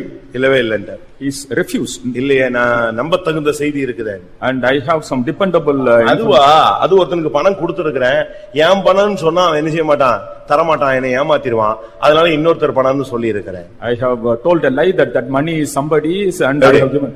இவர் பணம்னு சொன்னா அவன் என்ன செய்ய மாட்டானா, இவரை ஏமாத்திடுவானா. அதனால யார் பணம்னு சொல்லியிருக்காரு, இன்னொரு ஆள் பணம்னு சொல்லி தான் கொடுத்திருக்காரு. If it is said it is his money, he will cheat, so given as another's money. நான் சொன்னேன், அது சரி, வட்டி வாங்குறீங்களா? I asked him, do you accept usury interest? இன்னொருத்தன் பணம்னு சொல்லி சும்மா கொடுத்தாலும் அவனுக்கு பயம் இல்லாம போயிரும், அதனால நான் வட்டின்னு சொல்லி வாங்கிட்டு இருக்கேன். And he will not have fear, so I am collecting interest. தாம் பணம்னா திரும்பி தர மாட்டான், அதனால இவர் யார பலி போட்டிருக்காரு, இன்னொரு ஆளை பலி போட்டிருக்காரு. If it is his money, he won't repay, so he has blamed somebody. இப்ப அடுத்து கைமாத்துன்னு சொன்னா அவன் தரவே வச்சுக்கிட்டே இழுத்துக்கிட்டே இருப்பான். அதனால என்ன, அவனுக்கு அந்த கடனை பத்தி பாரம் இருக்கணும்னு சொல்லி என்ன செஞ்சிருக்காரா, இவர் வட்டி வாங்கிட்டு இருக்காரா. If it's a mere borrowal, he won't return, so to have a burden, to give burden, he is in getting interest. நான் சொன்னேன், சுத்தி சுத்தி கரெக்டா வந்துருச்சு, சொன்ன பாயிண்ட் வந்து நின்னுட்டீங்க, அப்ப நீங்க வட்டி வாங்குறீங்க. And that means you are getting usury. டக்குன்னு அவர் சொன்னாரு, Immediately he said, வட்டி வாங்குற ஒரு காசை நான் செலவழிக்கிறது, நான் யூஸ் பண்றதே இல்லை. I will not use the interest for my purpose. அப்ப என்ன பண்றீங்க? Then what do you do? மாசம் மாசம் உங்ககிட்ட 1500 ரூபாய் கொடுத்தல, அந்த காசு தான். புரிஞ்சுதா? கடைசியில சுத்தி என் தலையில வச்சுட்டான் குள்ளாவ. அவன் சொல்றான், மாசம் மாசம் 1500 ரூபாய் கொடுத்துட்டே வந்தல, அந்த 1500 ரூபாய் தான் நான் யூஸ் பண்ணல, அது கர்த்தருக்காக செலவழித்து விட்டேன். Every month I give 1500 to you, and that is the money. இப்படியும் தான் மனசாட்சிய பரிசுத்தமாக்கிக்கிட்டு இப்படி ஒரு இது பண்ணி பரலோகத்துக்கு போலான்ட்டு ஒரு குரூப் ஓடிட்டு இருக்கு. A group is running in this way, sanctifying their own conscience in this manner. எவனையாவது ஏமாத்திட்டு அந்த பணத்தை காணிக்க கொடுத்துட்டு நீ வண்டி ஓட்டலான்னு பாக்குறியா? And earning the money in this way, do you want to give it as offering and run your vehicle so? தயவு செய்து தவறான காணிக்கைகளை நீங்க கொண்டு வராதீங்க. Don't bring wrong offerings here. எனக்கு அப்பதான் புரிஞ்சுது, இந்த ஆளு வந்து பயங்கரமா மாசம் மாசம் எப்படி பெர்ஃபெக்ட்டா காணிக்க கொடுக்கறானு பார்த்தா கடைசில சுத்தி வளைச்சு அது எது, வட்டி பணம். And then only understood that it was the money, usury money. இந்த வேலையெல்லாம் ஆகாது. And these works will not be accepted. இதெல்லாம் நீங்க இன்னைக்கு சரிப்படுத்த வேண்டிய டைம் வந்து விட்டது. And the time has come for you to set right yourself. இப்போ அந்த பெண் வந்து தன்னுடைய பெரிய தீர்க்கதரிசியினிடத்துல தன்னுடைய பிரச்சனையை சொல்லுகிறாள். That woman shared her problem with the elder prophet.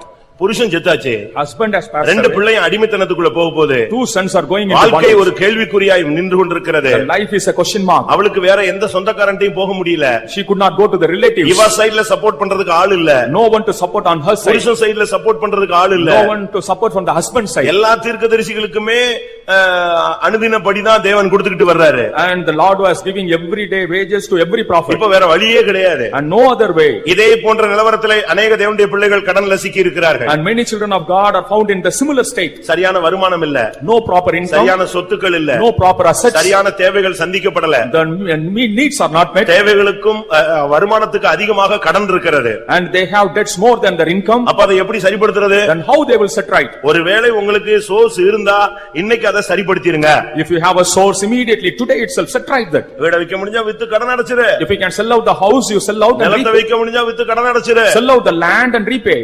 அதை நீ சரிப்படுத்திட்டு நீ நிம்மதியா பரலோகத்துக்கு போறதுக்கு உன்னை ஆயத்தப்படுத்திக்கிட்டே இருப்பாயாக. You set right in this way, prepare yourself to go to the heaven peacefully. இம்மையிலும் நீ அடிமையாக மறுமையிலும் நீ அடிமையாக போக வேண்டாம். Don't go as a bonded one here and there. இவள் கடைசியாக போன இடம் எலிசாட்ட போய் சேர்ந்தா. The final place she went was to Elisha. எலிசாட்ட போனதுதான் அவளுடைய வாழ்க்கையில ஒரு விமோச்சனமாக இருந்தது. The going to Elisha was a solution in her life. ஒரு சிலர் எல்லாம் ஊழியக்காரங்கிட்ட போய் உண்மையை சொல்றதுக்கு ரொம்ப வெட்கப்படுவாங்க. And some are hesitant to tell the truth to the believer workers. நீங்க பிரேயருக்காக சொல்லலாம், தப்பு கிடையாது. Just for the prayer's sake you can share. ஏன் இன்னைக்கு சொல்றது இல்ல, ஊழியக்காரங்க வெளியே சொல்லி போடுறாங்கன்னு ஒரு பயம் வந்துருச்சு. Since the workers let it out, you are afraid of sharing with the workers. ஊழியக்காரங்கிட்ட போய் எதையாவது சொன்னா இவன் ரோட்ல பிரசங்கத்துல என்னத்தையாவது மாத்தி கீட்டி சொல்லி போடுறான்னு பயம்.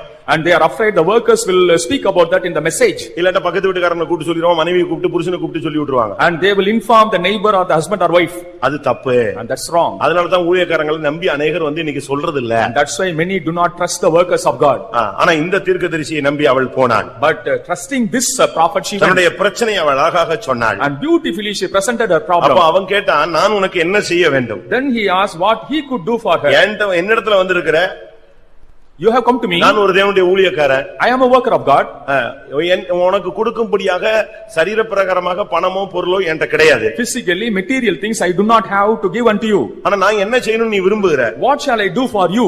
அவன் கேக்குறான், வீட்டில் உன்னிடத்தில் என்ன இருக்கிறது? And what hast thou in the house? அப்ப அவ சொல்றா, ஒரு குடம் எண்ணெய் மட்டும் தான் இருக்கு. She replied, just a pot of oil. பிரியமானவர்களே, இந்த உன்னுடைய வாழ்க்கையில உள்ள கடன்களை அடைக்க உனக்கு இருக்கிற அபிஷேகம் போதுமானது. And to repay the debts, your anointing is sufficient for you. தேவனுடைய இரக்கம் போதுமானது. The mercy of the Lord is sufficient for you. தேவனுடைய கிருபை போதுமானது. The grace of the Lord is sufficient for you. தேவனுடைய ஆசீர்வாதம் போதுமானது. The blessing of the Lord is sufficient for you. தேவனுடைய கண்கள்ல இன்னைக்கு இந்த கூட்டம் முடியறதுக்குள்ள உனக்கு தயவு கிடைச்சிருச்சுன்னு சொன்னா இந்த மாசத்திலேயே உன் கடனை அடைக்கிறதுக்கு கர்த்தர் ஒரு வழியை திறப்பார். Before the end of this meeting, if you find favor in the eyes of the Lord, this month itself the Lord will give you the ability to repay the debt. கடனை பார்த்துட்டு நீ ஊரை விட்டு ஓட வேண்டாம். And fearing the debts, you need not to flee. கடனை பார்த்துட்டு சபையை விட்டு ஓட வேண்டாம். You need not fear the debts and flee from the கடனை பார்த்து church. குடும்பத்தை விட்டு ஓட வேண்டாம். And fearing the debts, you need not flee the உன்னை family. அழைத்த தேவன் வல்லமையுள்ளவர், ஆசீர்வதிக்கிற தேவன். God who called you is powerful, who can bless you. அவரிடத்தில் ஆசீர்வாதத்தின் ஊற்றுகள் உண்டு. He has the fountains of blessings in him. ஒண்ணுமில்லாத இடத்துல அவருக்கு உருவாக்க முடியும். He can create from nothing.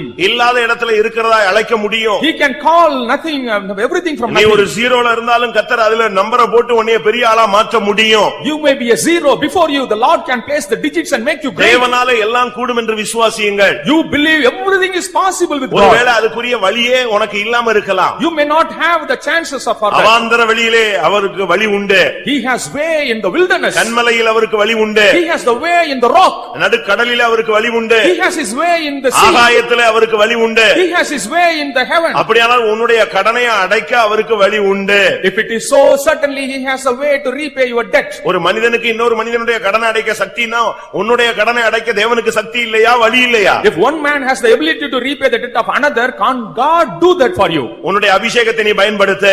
Make use of your anointing. அவன் சொன்னான், அந்த ஒரு குடம் எண்ணெயை கொண்டு போய் வீட்டுல இருக்கிற எல்லா பாத்திரத்திலையும் ஊற்றுன்னு சொன்னான். He said, bring that pot of oil and pour out the oil in all the vessels at home. கதவை பூட்டிக்கோ.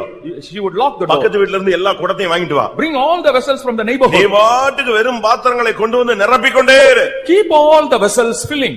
அது எதை காண்பிக்கிறது? What does it denote? இந்த நிமிஷத்திலிருந்து நீ வீட்டுல போய் உன் அறை வீட்டை பூட்டிக் கொண்டு அந்தரங்கத்துல உன் பிதாவை நோக்கி நீ ஜெபிக்கும்படியாக தேவ ஆவியானவர் உன்னோடு பேசுகிறார். The Spirit of the Lord is urging you to keep yourself shut inside your house and call unto the Lord. மத்தேயு எழுதின சுவிசேஷம் என்ன சொல்லுகிறது? What does gospel according to Matthew say? நீ போய் என்ன செய்ய வேண்டும்? What you have to go and do?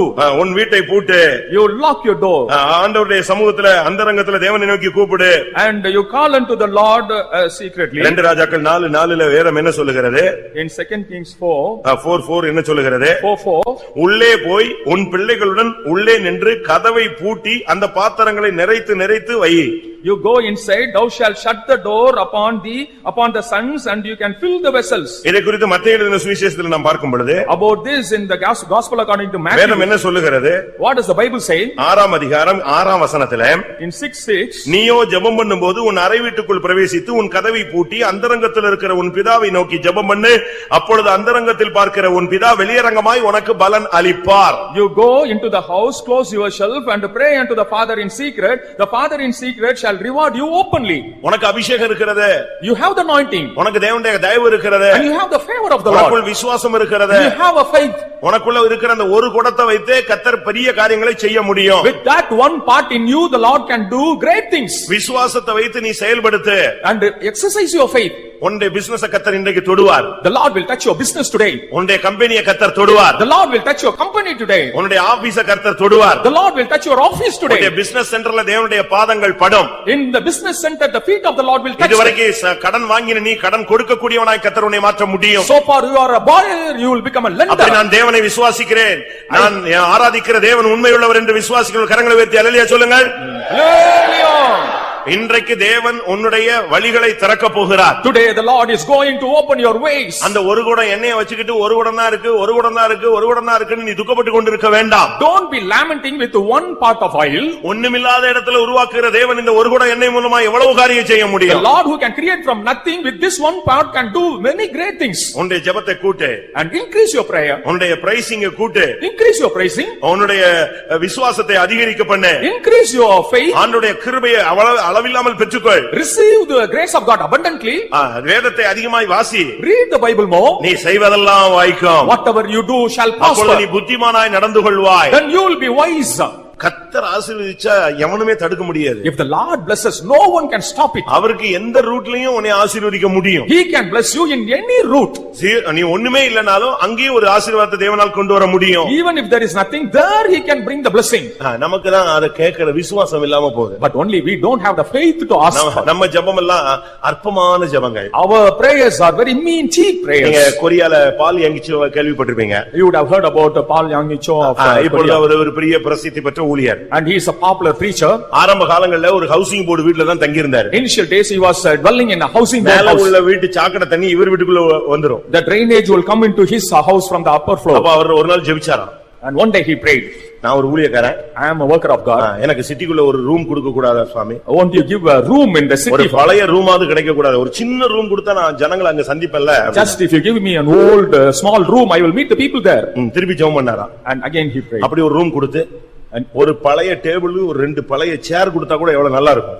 Just an old table and 2 old chairs are given in an old room. How good it would be. நான் நடந்து வேலை செய்றேன், ஒரு பழைய சைக்கிள் கொடுக்க கூடாது ஒரு ஊழியக்காரனுக்கு நீங்க அப்படின்னு ஆண்டவர்ட்ட கேட்டாரு. And he asked for even an old bicycle. ஜெபிச்சு முடிச்சு கொஞ்ச நாள்ல கழிச்சு And after the prayer, ஒரு ஆள் சொன்னாரா, எனக்கு சிட்டிக்குள்ள ஒரு பழைய ரூம் இருக்கு, நீங்க எடுத்துக்கிறீங்களான்னு. and I have an old room in the city, will you accept இவருக்கு it? பயங்கர சந்தோஷம், ஜெபம் கேட்கப்பட்டு விட்டாரு. He was very happy that his prayer ஒரு was ஆள் answered. சொன்னாரு, என்கிட்ட பழைய சைக்கிள் இருக்கு வச்சுக்கிறீங்களான்னு. One said, I have an old bicycle, would you like ஒரு to ஆள் have? சொன்னாரா, என்கிட்ட பழைய சேர் 2 இருக்கு, ஒரு பழைய டேபிள் இருக்கு வச்சுக்கிறீங்களான்னு. I have old chairs and table, would you like to எல்லாம் have? கிடைச்ச உடனே பயங்கர சந்தோஷமா இருந்துச்சு. When he received, he was very happy. கொஞ்ச நாள் போச்சு. After some time, அப்ப அவரு இப்படி யோசிச்சுட்டே இருந்தாராம். he was thinking, ஆண்டவரே, எனக்கு இன்னும் நீங்க அதை செஞ்சிருக்கலாமே, இதை செஞ்சிருக்கலாமே, அப்படி கொஞ்சம் கொஞ்சமா. மனுஷனுக்கு திருப்தி எப்பவுமே இருக்காது இல்லையா? man will not be satisfied. நம்மளுங்க சைக்கிள் கிடைச்ச உடனே 2 வீலர் வேணுமா, 2 வீலர் கிடைச்ச உடனே 4 வீலர் வேணுமா, 4 வீலர் கிடைச்ச உடனே 6 வீலர் வேணுமா.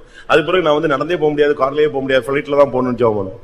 And gradually our desires increase from bicycle to flight. அப்படிதானே?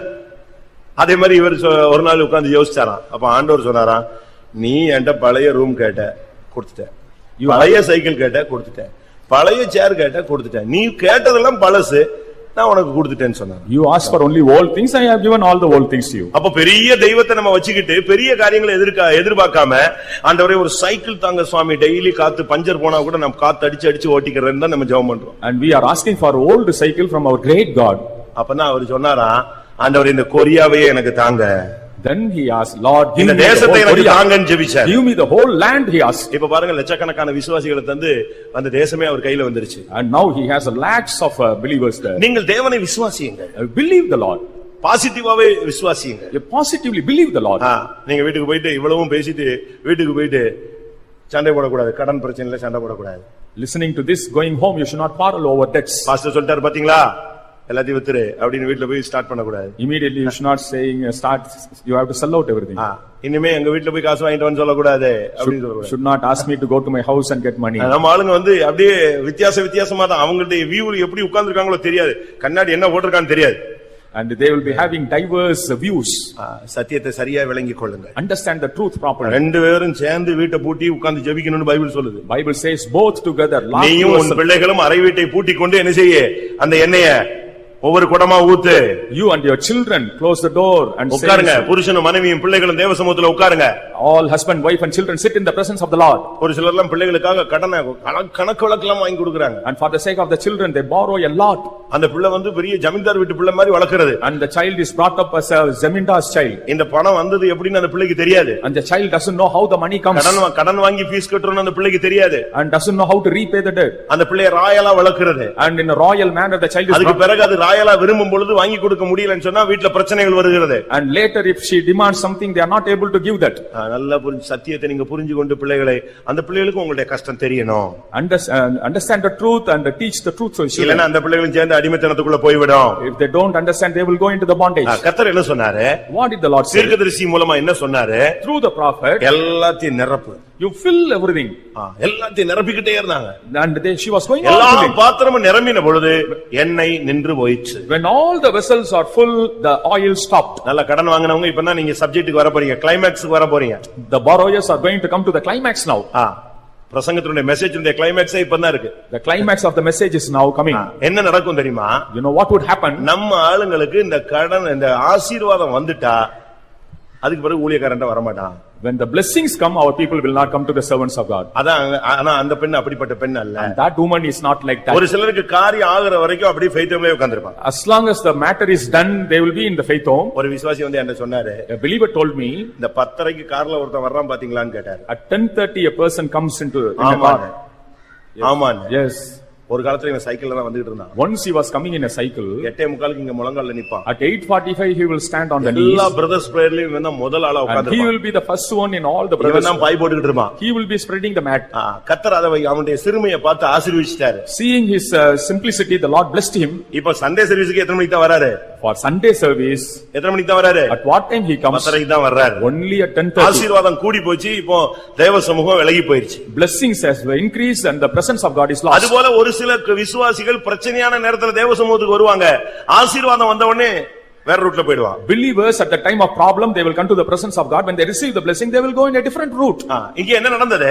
What happened here? அந்த பெண் மறுபடியும் தேவனுடைய ஊழியக்காரன்ட்ட வந்தா. That woman again came to the worker of God. வந்து தன்னுடைய பிரச்சனைகளை மறுபடியும் சொல்றா. And she said about the solution for the problem. அவள் தன்னுடைய ஊழியக்காரரிடத்துல வந்து came to the worker of God. 7ஆம் வசனம் சொல்லுகிறது. The 7th verse says, இப்பொழுது நான் எல்லாத்தையும் நிறைச்சிட்டேன்னு சொன்னா. She said, I have now filled all the vessels.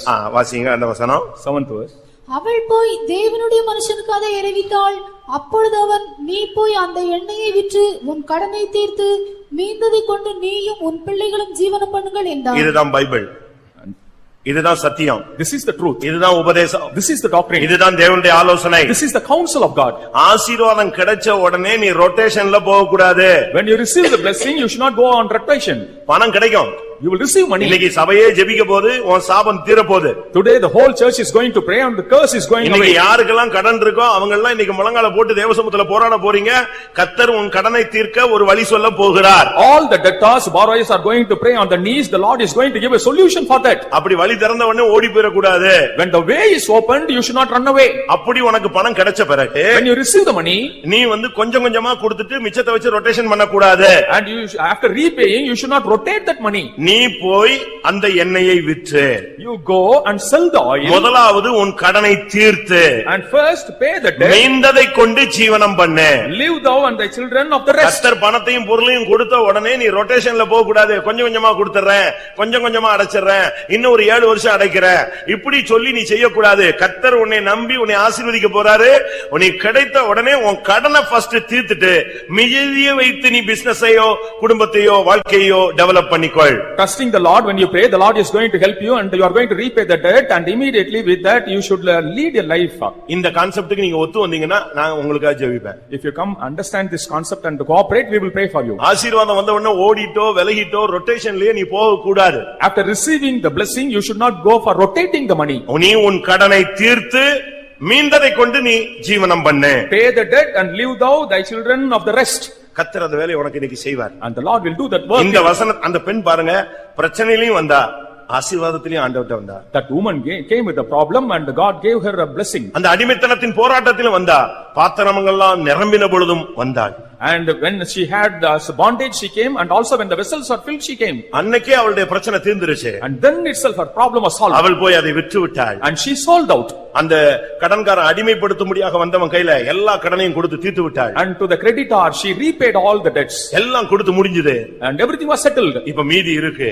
Now she has the rest. அந்த தீர்க்கதரிசி சொன்னா இத வச்சு உன் பிள்ளைகளை வளர்த்து படிக்க வச்சு வாழ்க்கையில முன்னேறிக்காள். And with this you bring up your children and go forward in your life. எவ்வளவு அருமையான ஆலோசனை. What a good counsel. பிரியமானவர்களே, இந்த காலை வேளையில உங்களுடைய ஜீவியத்தில் இருக்கிற கடன்களை நீங்கள் கண்டு துவண்டு கொண்டிருக்கிறீர்கள்.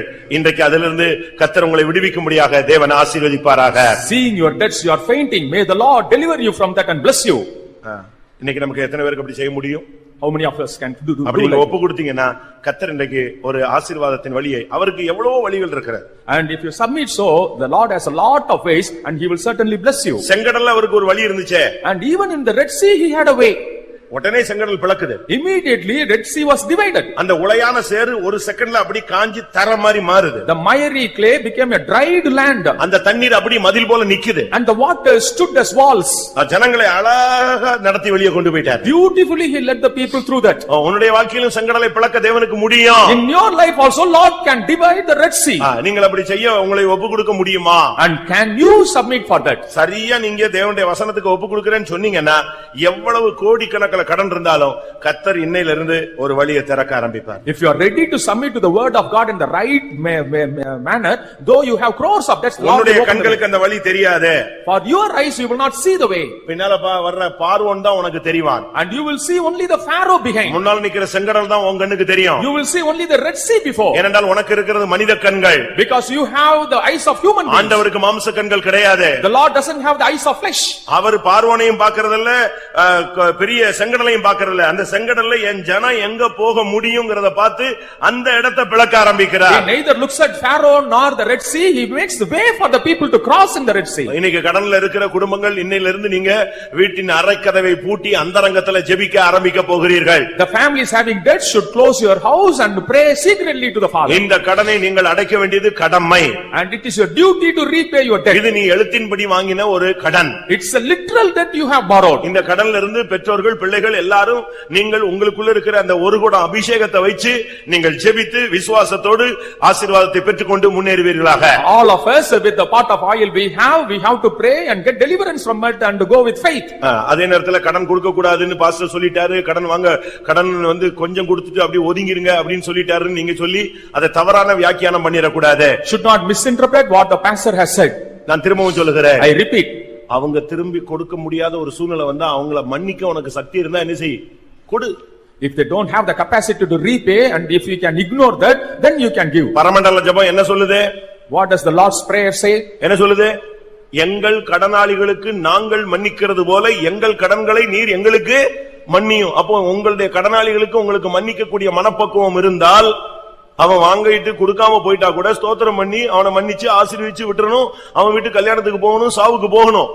As said in the Lord's prayer, if you have the capacity to ignore or spare what they have borrowed, and you should spare that and should visit them often. முடியுமா?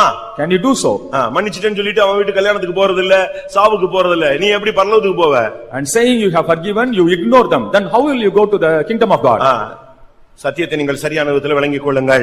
Understand the truth properly. இது எழுத்தின் பிரகாரமான கடன். This is a literal debt. ஆவிக்குரிய கடன் நமக்கு எல்லாருக்கும் இருக்கு. All of us do have the spiritual debts. ஒருவேளை எழுத்தின் பிரகாரமான கடன் இல்லைன்னு ஒரு சிலர் கை வைத்து சொன்னா உயர்த்திடுவீங்க. And some of you even put up your hand saying that you don't have literal ஆனா debts. ஆவிக்குரிய கடன் இருக்கா? Do you have the spiritual debt? இந்த கடனையும் செட்டில் பண்ணலனா பரலோகத்துக்கு போக முடியாது.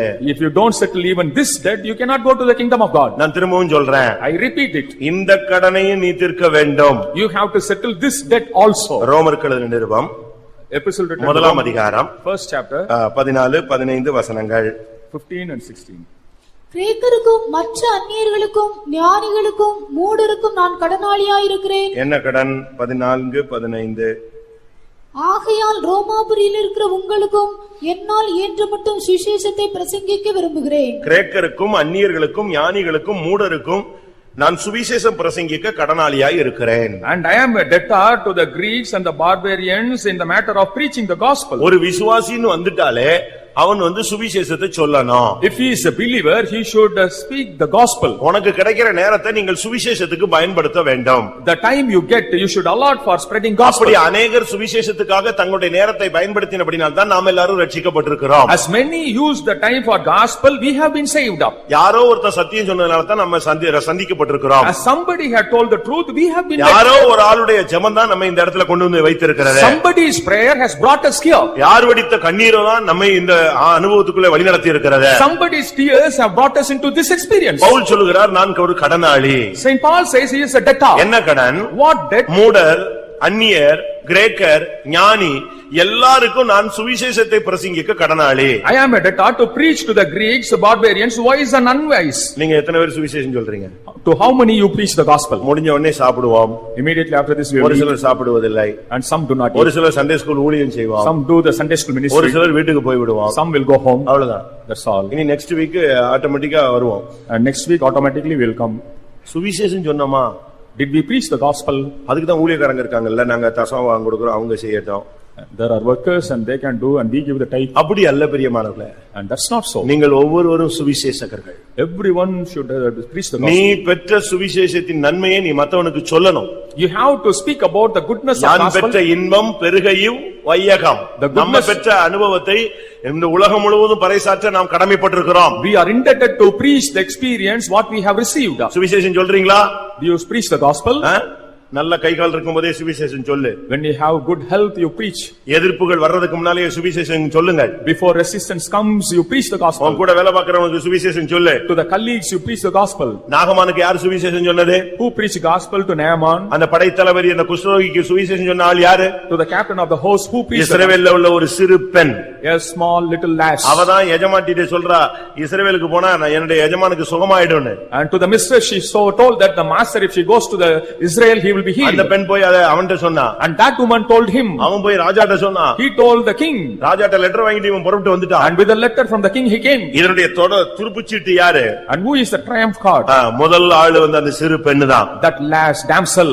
வாலிபர்கள் எத்தனை பேர் சுவிசேஷம் சொல்ல போறீங்க? How many of young people are going to preach the gospel? எத்தனை பேர் நீங்கள் பெரியவர்கள் சுவிசேஷம் சொல்ல போறீங்க? How many of you are going to preach the gospel to the உங்களுக்கு elders? கிடைக்கிற இந்த நாட்களிலே நீங்கள் தெய்வீகத்துக்காக உங்களுடைய நேரத்தை நீங்கள் பயன்படுத்துங்கள். And make use of a time for this gospel. சும்மா சாப்பிட்டு வீட்ல போய் சாயங்காலம் தூங்கிட்டு டிவியை பார்த்துட்டு பரலோகத்துக்கு போகிற மேன்மையை விட்டு விடாதீர்கள். Don't be simply eating and sleeping and watching TV.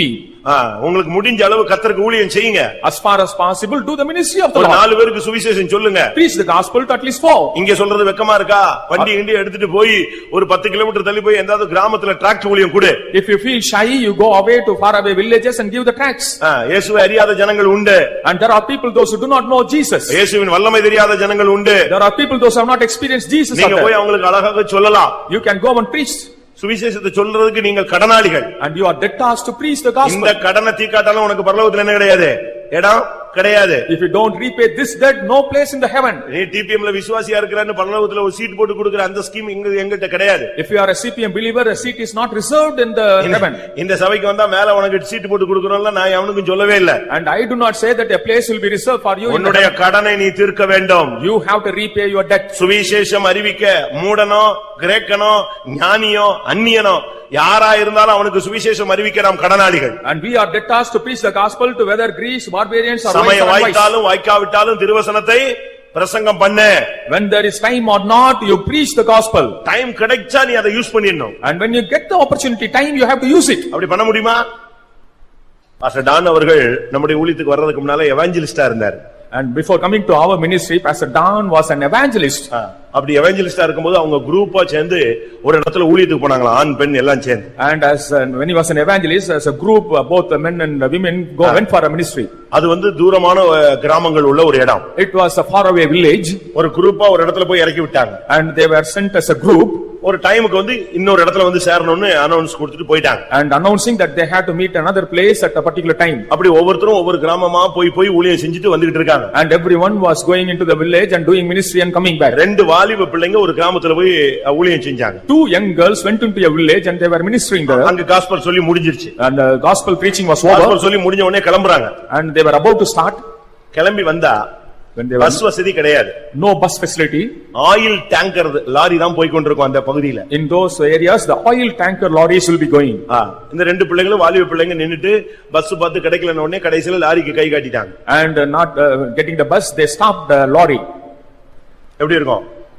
அந்த லாரி டிரைவரும் கிளீனரும் பிளான் பண்ணிட்டாங்க தவறான எண்ணத்தோடு. And the lorry driver and the cleaner had a wrong intention. அவங்க தவறான எண்ணத்தோட என்ன பண்ணாங்க தெரியுமா? With the wrong intention, ஒரு சீட் தான் இருக்கு அப்படினா. They said that they had just one seat. இருக்குது எத்தனை பேரு?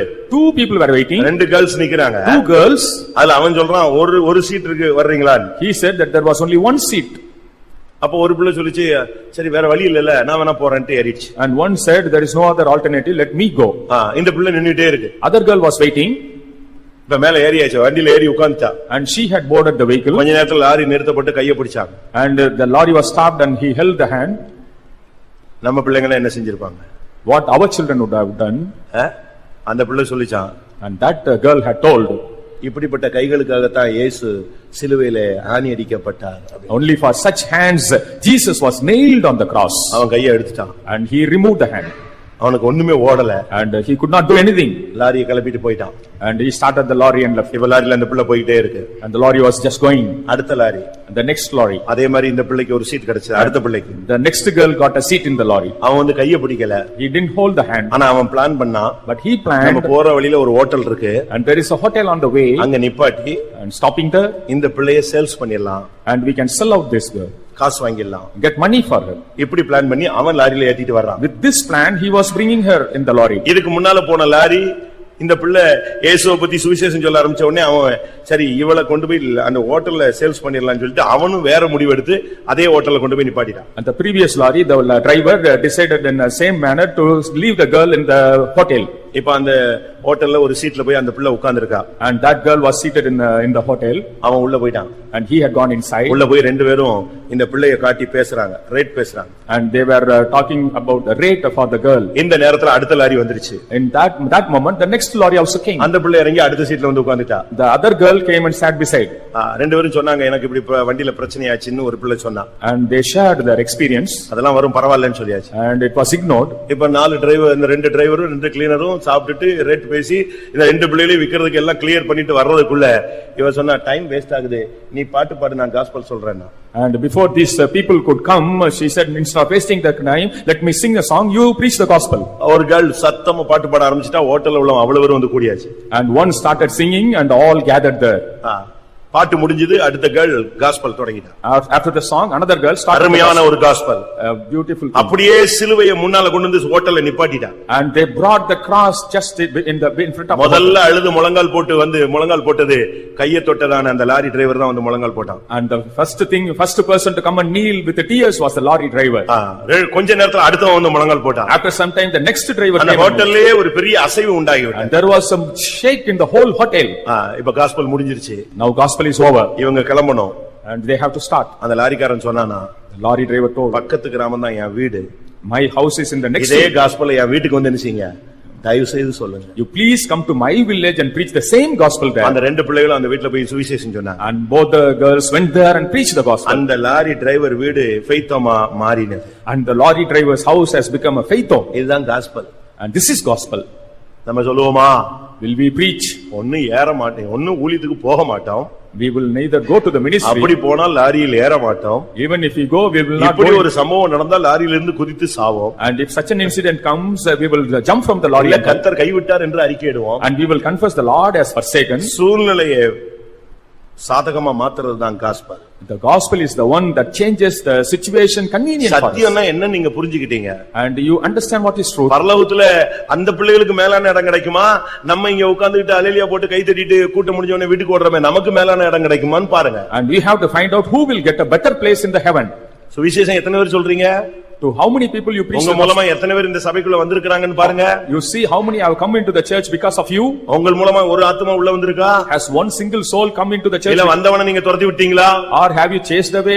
யாரோ பிடிச்சிட்டு வர்றான், யாரோ ஒருத்தன் துரத்தி விட்டா எப்படி இருக்கும்? Somebody brings in, somebody chases out. நீங்க யோசிச்சு பாருங்க. You think of this. சுவிசேஷம் அறிவிக்க வேண்டிய கொஞ்ச காலம் நம்ம கையில இருக்கு. Just we have a short time to preach the gospel. முதலாவது நாம் சுவிசேஷம் அறிவிக்க கடனாளிகள். And we are the debtors to preach the gospel. ரோமர் 15ஆம் அதிகாரம். In Romans 15. 26 27 வசனம். 26 and 27th verse. மக்கதனியாவிலும் அகாயாவிலும் உள்ளவர்கள் எருசலேமில் உள்ள பரிசுத்தவான்களுக்குள்ளே இருக்கிற தரித்திரருக்காக சில பொருள் சகாயம் செய்ய விருப்பம் கொண்டிருக்கிறார்கள். இப்படி செய்வது நல்லது என்று எண்ணினார்கள். இப்படி செய்கிறதற்கு அவர்கள் கடனாளிகளாயும் இருக்கிறார்கள். கர்த்தருடைய பரிசுத்த நாமத்துக்கு மகிமை உண்டாவதாக. Glory be to the name of the Lord. பரிசுத்தவான்களுக்குள்ளே இருக்கிற தரித்திரருக்கு பொருள் சகாயம் செய்ய விருப்பம் கொண்டிருக்கிறார்கள். அதற்கு அவர்கள் கடனாளிகள். They are pleased to make certain contribution to the poor saints which are at Jerusalem, and they are debtors to do this. ஏழைகளுக்கு உதவி செய்யறதுக்கு நீ ஒரு கடனாளி. You are a debtor to help the poor. சாப்பாடு இல்லாம எவ்வளவு பேர் கஷ்டப்படுறாங்க தெரியுமா? Many suffer without food. நல்ல Dress இல்லாம எத்தனை பேர் கஷ்டப்படுறாங்க Many தெரியுமா? suffer without good dress. பிள்ளைகள் யூனிஃபார்ம் இல்லாம எத்தனை பிள்ளைங்க ஸ்கூலுக்கு போக முடியாம கஷ்டப்படுது தெரியுமா? Many children suffer without uniform, not going to school. நீங்க வேஸ்ட் பண்றீங்களே, அத கொடுத்தாலே எத்தனையோ குடும்பங்கள் போஷிக்கப்படும். If you give your waste things to many will be fed. நம்ம 2000 3000 ரூபாய்க்கு செருப்பு போடுறோம். We wear slippers costing 2000. ஆனா ஒரு ஏழைக்கு 10 ரூபாய் கொடுக்கிறதுக்கு 20 ட்ரிப் யோசனை பண்ணுவோம். But we hesitate much to give just 10 rupees. நான் சொல்ற வார்த்தையை கவனியுங்க. You listen to the word I say. நீங்கள் தசமபாகம் கொடுப்பது கடமை. Your duty, that is giving tithe, is your duty. கவனிக்கிறீங்களா எல்லாரும்? ஒரு விசுவாசி தசமபாகம் கொடுக்க வேண்டியது அவனுடைய கடமை. The believer giving the tithe is his duty. ஆனா ஏழைகளுக்கு உதவி செய்வது அவன் செய்ய வேண்டிய கடன், அவன் கொடுக்க வேண்டிய கடன். But helping the poor is the debt he has to repay. திரும்பவும் சொல்றேன். I repeat. ஒரு ஏழை விசுவாசிக்கு உதவி செய்ய வேண்டியது ஒரு விசுவாசியினுடைய கடன். அதை தீர்த்தாதான் அவனுக்கு பரலோகத்துல இடம் உண்டு. Helping a poor believer is the debt of a believer. Only if he repays that he will have place in heaven. தசமபாகம் கொடுத்து நீ ஓடி போயிட கூடாது. ஏழைகளுக்கு நீ உதவி செய்யணும். Just giving tithes you cannot escape and run. You have to help the poor. வெளியே உள்ளவங்களுக்கு உதவி செய்யாட்டோட விசுவாசத்துல இருக்கிறவங்களுக்காக உதவி செய்யுங்க. At least you help those who are in faith. பரிசுத்தவான்களுக்குள்ளே இருக்கிற தரித்திரருக்காக சில பொருள் சகாயம் செய்ய விருப்பம் கொண்டிருக்கிறார்கள். இப்படி செய்வது நல்லது, இப்படி செய்கிறதுக்கு அவர்கள் கடனாளிகள். And many are pleased to make certain contribution to the poor saints, and it is good, and they are pleased, and they are debtors to do so. கலாத்தியர் 6:10 என்ன சொல்லுகிறது? What does Galatians 6 நமக்கு கிடைக்கும் சமயத்துக்கு தக்கதாக யாவருக்கும் விசேஷமாக விசுவாச குடும்பத்தார்களுக்கு நன்மை செய்ய கடவோம். கலாத்தியர் 6:10. ஆகையால் நமக்கு கிடைக்கும் சமயத்திற்கு தக்கதாக யாவருக்கும் விசேஷமாக விசுவாச குடும்பத்தார்களுக்கும் நன்மை செய்ய கடவோம். பாருங்க வேதம் எவ்வளவு அழகாக சொல்லி இருக்கிறது. How beautifully the Bible says. நீங்க ஏழைகளுக்கு உதவி செய்யணும். You have to help the poor. தசமபாகம் உன்னுடைய கடமை. அதைவிட அதிகமாய் செய்தால் பரலோகத்தில் உனக்கு இடம் உண்டு. அதை விட்டு இன்னொரு பகுதி இருக்கிறது, ஏழைகளுக்கு உதவி செய்தல். Tithe is your duty, and if you do that you will have the place in heaven. More than that you should repay the debt by helping the poor. அதுக்காக தசமபாகத்தை 7 கூறு போட்டு 7 பேருக்கு உதவி செஞ்சுட்டு நானும் உதவி செஞ்சுட்டேன்னு எஸ்கேப் ஆயிடக்கூடாது. But you should not make use of the tithe for helping the poor. அதுக்கு சமயம் வைத்தா அதுக்கு ஒரு சான்ஸ் பிரசங்கம் பண்றேன். And if I get an opportunity, தசமபாகம் யார் கொடுக்கலாம் யார் வாங்கலாம் அது ஆவியானவர் பேசும்போது பேசுறேன். And when the Lord permits I will speak to whom you have to give tithe.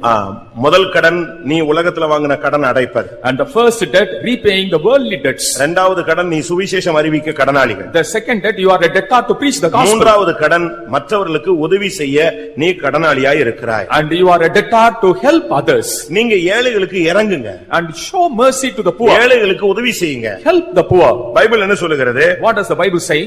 ஏழைகளுக்கு நீ இறங்குனா நீ கர்த்தருக்கு கடன் கொடுக்கிறாய். If you show mercy to the poor, then you are lending to the Lord. நீதிமொழிகள் 19:17. Proverbs 19:17. நீதிமொழிகள் 19:17. Proverbs 19:17. ஏழைக்கு இறங்குகிறவன் கர்த்தருக்கு கடன் கொடுக்கிறான், அவன் கொடுத்ததை அவர் திரும்ப கொடுப்பார். ஏழைக்கு இறங்குகிறவன் யாருக்கு கடன் கொடுக்கிறான்? ஏழைக்கு அல்ல, யாருக்கு? ஏழைக்கு இறங்குகிறவன் கர்த்தருக்கு என்ன செய்றான்? கடன் கொடுக்கிறான். He that hath pity upon the poor lendeth unto the Lord. அவர் என்ன செய்வாரா? அவர் என்ன செய்வாரு? What will he do? திரும்ப கொடுப்பார். He will repay that. சரி, இது அப்படியே ஆர்சி பைபிளுக்குள்ள நுழைவோம். Let us go into the RC Bible. RC பைபிள்ல வீட்ல இருந்தா நீங்க வீட்ல போய் பாருங்க. இதே நீதிமொழிகள் 19:17 ஏழைக்கு இறங்குகிறவன் கர்த்தருக்கு வட்டிக்கு கொடுக்கிறான். In RC Bible it is said that in Proverbs 19:17, he that shows mercy to the poor, he is giving usury to the Lord. RC Bible இருக்கா? என்கிட்ட இருக்கு, ரூம்ல இருக்கு. பைபிள், அந்த ஆர்சி பைபிள் சொல்லுகிறது ஏழைக்கு இறங்குற. நம்ம பைபிள் ரொம்ப டீசென்ட்டா சொல்லுது, என்ன செய்யுது? கடன் கொடுக்கிறான்னு. ஆர்சி பைபிள் என்ன சொல்லுது? ஏழைக்கு இறங்குறவன் கர்த்தருக்கு வட்டிக்கு கொடுக்கிறான். கர்த்தர் அதை அவனுக்கு திரும்ப கொடுப்பார். எப்படி கொடுப்பாரு? வட்டி கொடுத்தா அசலு முதலு அடுத்து என்னது? வட்டி, ரெண்டையும் சேர்த்து தான் அவர் கொடுப்பாரு. The Lord will repay along with the principal and interest. தமிழ்ல சொல்லுவான் தர்மம் தலை காக்கும் சொல்லுவான். In Tamil they say that the alms will preserve the head. நீங்க உதவி செய்றீங்களா? எத்தனை பேர் உதவி செய்றீங்க? How many of you give? தசமபாகம் மட்டுமல்ல, ஏழைகளுக்கு இறங்கணும். கர்த்தர் உன்கிட்ட ஒரு ஏழையை கொண்டு வருவார், செக் பண்ணுவார் இன்னையில இருந்து. And God will bring a poor person and he will test you. செய்வாரா? Will you do? ஒரு சகோதரன், ஒரு ஊழியக்காரர் ஃபெய்த்தோம்ல இருந்து கிளம்பினார். ஃபெய்த்தோம்ல இருந்து கிளம்புறார். A brother was going from the faith home. வாசல்ல ஒரு பிச்சைக்காரன், a beggar at the doorstep, கேக்குறான், காசு கேக்குறார். asking for money. இது இலங்கையில நடந்த ஒரு சம்பவம். Its incident happened in Sri Lanka. இவர் கிளம்பும்போது அந்த ஆள் வாசல்ல வந்து நிக்கிறார். When he was leaving, he was at the doorstep. இவர் கொடுத்துட்டார். He gave. கொடுத்துட்டு இவர் போயிட்டார். And he had gone. அந்த சைடுல வேற வீடுகளே கிடையாது. And no other houses there. இவர் அவசரமா வந்து பஸ் ஸ்டாப்ல நிக்கிறாரு. அந்த பிச்சைக்காரரு வேற எங்கேயும் போக முடியாது, இதே பஸ் ஸ்டாப்ல தான் வரணும், ஆனா வரவே இல்ல. And that beggar should come to that bus stop, no other way, but he didn't come that side. வரவே இல்ல. He didn't come that side. இவருக்கு பஸ்ஸும் வரல. என்னடா இந்த பிச்சைக்காரர், நம்ம தான் காசு கொடுத்துட்டோமே, திருப்பி எங்க போய் காசுக்கு நின்னுட்டு இருக்கான், என்ன பண்றான் எப்படி நினைச்சாரு. அப்படியே விட்டுட்டார், மறந்துட்டார். And he was wondering why the beggar had not come and he had forgotten that incident. கொஞ்ச நேரத்துல பஸ் வந்துச்சு, இவர் போயிட்டார். After some time the bus came and he left. ஆனா ஃபெய்த்தோம்ல 2-3 விசுவாசிகள் ஜெபிச்சிட்டு இருந்தாங்க. And in the faith home some believers were praying. அதுல ஒருத்தருக்கு தரிசனம். And one had a vision in that. ஒருத்தர் வந்து ஊழியக்காரர்ட்ட பிச்சை எடுத்துட்டு போறாரு. கடைசில பார்த்தா அது கர்த்தர் அப்படின்னு ஒரு தரிசனம். And somebody begs from the worker and finally he understood that it was the Lord. அப்ப அதுல அந்த தரிசனத்துல அந்த ஜெபிச்சிட்டு இருக்கவன்ட்ட ஒரு தரிசனத்துல சொல்றாரு, நான் இந்த ஃபெய்த்துக்கு போனேன், அவன் என்னை கொடுக்காமலே வெளியே துரத்தி விட்டான், அவன் கஞ்சன், ஆனா இங்க வந்த இந்த ஊழியக்காரன் எனக்கு உதவி செஞ்சான் அப்படின்னு அந்த தரிசனத்துல அவர் சொல்லிட்டு போயிட்டார். In the vision he told that I went to one particular faith home there that myself didn't give, but here he gave. புரியுதா உங்களுக்கு எல்லாருக்கும் இந்த தரிசனம்? அவர் உடனே போன் அடிச்சாரு. Immediately he rang up. Brother, நீங்க இப்போ யாருக்காவது உதவி செஞ்சீங்களா? Did you help somebody now? ஆமா. Yes. யார் அவர்? Who was that? யாரோ ஒருத்தன் ஏழை வந்தான், ஆனா கொடுத்த அந்த ஆளு ஃபெய்த்தை விட்டு வெளியவே வரல, அங்கேயே நின்னுட்டு இருந்தான். சரி ஏதோ நிக்கிறான், எனக்கு டைம் இல்லைன்னு நான் வந்துட்டேன் அப்படின்னு. அப்பதான் அவர் சொன்னாரு, உங்ககிட்ட காசு வாங்கினது யாரு? கர்த்தர் தான் வாங்கி இருக்கிறார். When he told the incident, he said that it was the Lord who got the money from him. அப்போ அவரு சொன்னாரா, then he said, இன்னொரு ஃபெய்த்தம்ல இப்படி நடந்துச்சு, அவர் கொடுக்கலன்னு சொல்றாரு, விசாரிச்சு பாருங்க. விசாரிச்சு பார்த்தா அங்க அந்த ஊழியக்காரன் செய்யல, காசை கொடுக்கல. When inquired, they found out in the other faith home the worker had not given the money. வருவார், சில நேரத்துல உங்க வீட்டுக்கு வருவார். Sometimes he will come to your house. எத்தனை ட்ரிப் துரத்துனீங்கன்னு உங்களுக்கு தான் தெரியும். Only you know how many will open. பொருள் சகாயம் செய்வது, and giving ஏழைக்கு இறங்குவதல், show mercy to the poor. ஏழைக்கு இறங்குறவன் கர்த்தருக்கு வட்டிக்கு கொடுக்கிறான். கர்த்தர் அதை அவனுக்கு வட்டியும் முதலுமாய் சேர்த்து கொடுப்பார். The Lord will repay with the principal and interest. உதவி செய்யறத ஒரு பிராக்டிஸா கொண்டு வாங்க.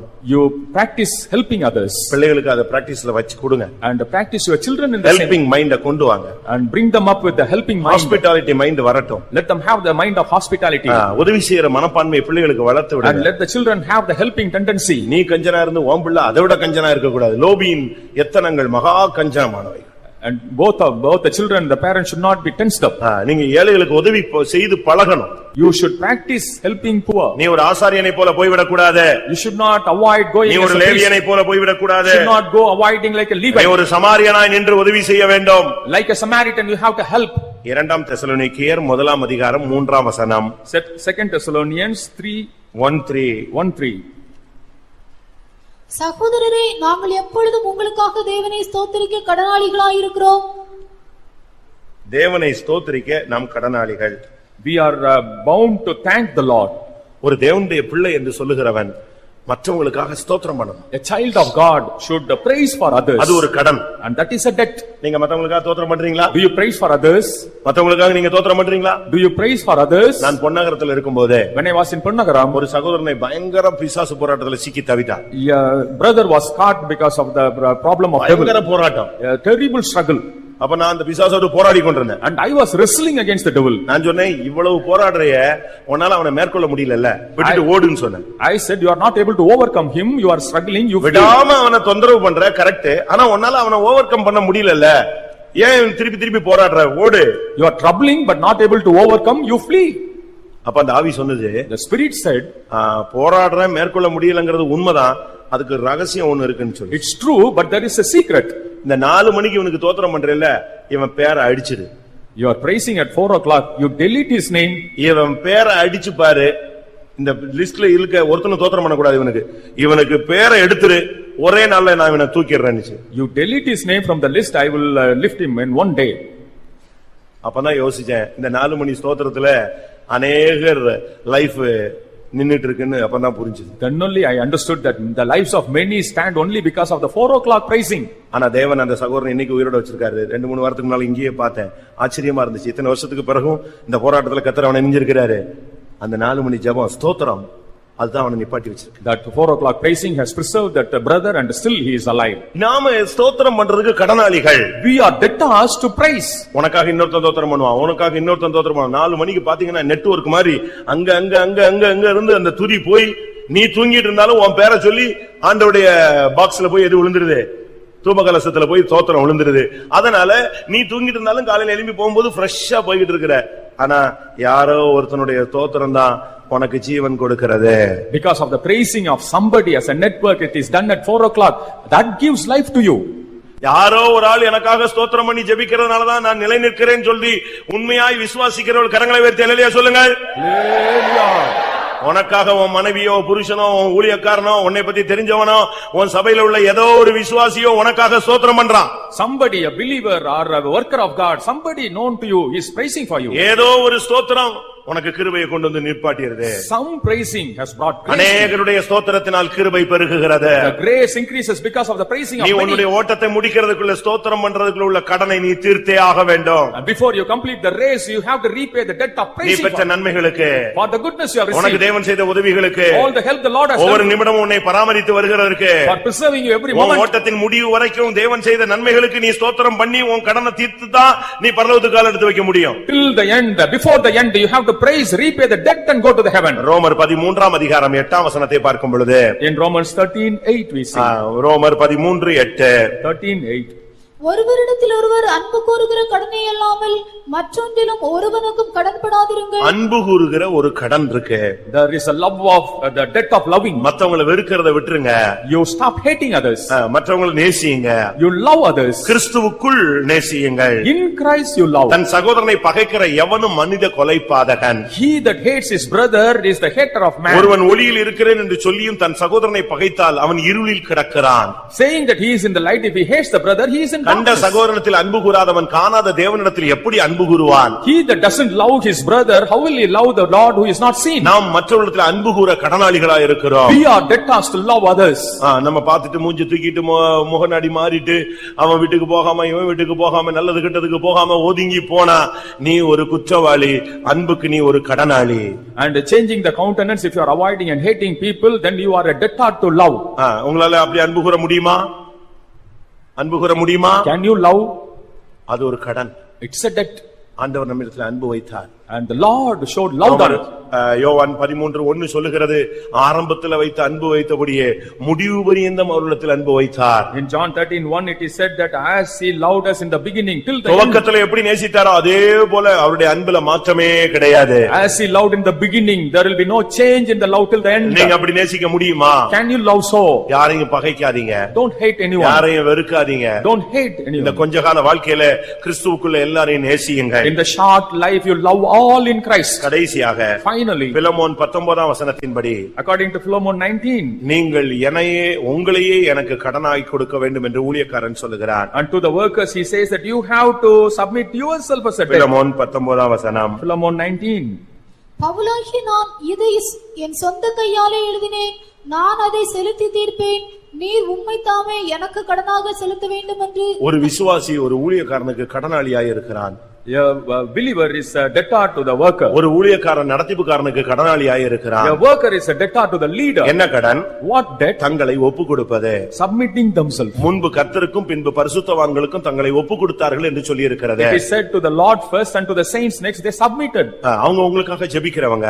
And they pray for us. அவர்கள் ஆத்துமா துக்கப்படக்கூடாது. And their soul should not be grieved. எபிரேயர் 13 அதிகாரம் சொல்லுகிறது. Hebrews 13 chapter. உங்களை நடத்துகிறவர்கள் துக்கப்படாதபடிக்கு அவர்களுக்கு நீங்கள் அடங்கி இருங்கள். And subdue unto the leaders that they may not be grieved. எபிரேயர் 13:17 சொல்லுகிறது. Hebrews 13:7. அவர்கள் துக்கத்தோடு உனக்கு எந்த காரியத்தையும் செய்யக்கூடாது. And we should not do anything that would grieve them.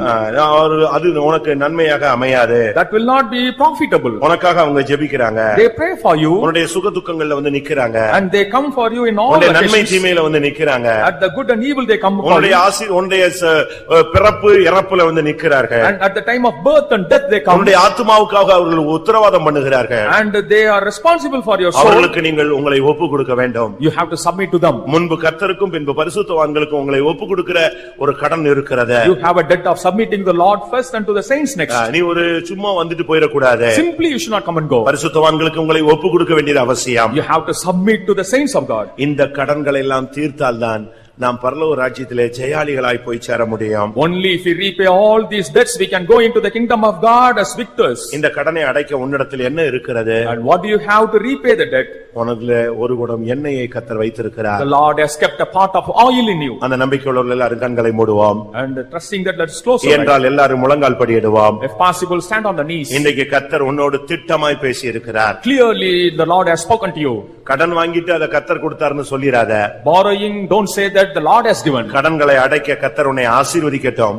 Let the Lord bless you. ஒரு 2 நிமிஷம் எல்லாரும் முழங்கால் படியிடுவோம். Just 2 minutes, let's stand on the knees. உன் பாத்திரத்தை நிரப்பிக் கொண்டு நீ திரும்பி செல்லலாம். Filling your vessel, you can go home. ஆமென். நீ அறை வீட்டை பூட்டிக் கொண்டு ஜெபிக்க உன்னை தாழ்த்தி ஒப்பு கொடுப்பாயாக. You submit in the hands of the Lord that you may show. கர்த்தர் இந்த காலை வேளையில உன்னோடு பேசிக் கொண்டிருக்கிறார். This morning the Lord is speaking to you. ஆமென். ஒரு 2 நிமிஷம் 2 minutes. கர்த்தருடைய பலத்தினால் நம்மை நிரப்ப ஒப்பு கொடுப்போம். Let us submit to be filled by the strength of Lord. ஆண்டவர் அந்த ஸ்திரீயை ஆசீர்வதித்தது போல, As the Lord blessed that woman, அந்த பெண்ணை ஆசீர்வதித்தது போல, as he blessed that woman, அந்த தீர்க்கதரிசியின் மனைவியை ஆசீர்வதித்தது போல, as he blessed the wife of the அந்த prophet, பிள்ளைகளை அடிமைத்தனத்திலிருந்து விடுவித்தது போல, as delivered from the bondage, கடன் என்கிற அடிமைத்தனத்திலிருந்து உன்னை விடுவிக்கும்படியாக தேவனுடைய வார்த்தை உன்னோடு போராடி கொண்டிருக்கிறது. the word of the Lord is wrestling with you to deliver you from the bondage. அன்றைக்கு of the- அந்த குடும்பத்தை கர்த்தர் ஆசீர்வதித்தவர் As the Lord blessed the family then, உன்னையும் இந்த காலைவேளையிலே ஆசீர்வதிக்கிறார். blessing you this morning. எல்லாரும் கண்களை மூடி முழங்கால் போடுவோம். Let us all close the eyes and stand on the knees. தேவன் உன்னுடைய கடன்களை அடைக்க உன்னை ஆசீர்வதிக்கட்டும். May the Lord bless you to repay the debt. எழுத்தின் பிரமாணமான கடனை அடைக்க தேவன் வானத்தின் பலகணிகளை திறந்து உன் தொழிலை, உன் குடும்பத்தை, உன் கையின் பிரயாசங்களை தெய்வம் ஆசீர்வதிக்கட்டும். May the Lord open the windows of the heaven and bless your family, profession, so that you may repay the literal debts. சுவிசேஷம் சொல்லக்கூடிய கடனை அடைக்கத்தக்கதாக ஊழியத்தின் ஆவியை, சுவிசேஷகனுடைய ஆவியை கர்த்தர் உனக்கு தரட்டும். May the Lord give you the spirit of gospel and ministry, that you may repay the debt of preaching the gospel.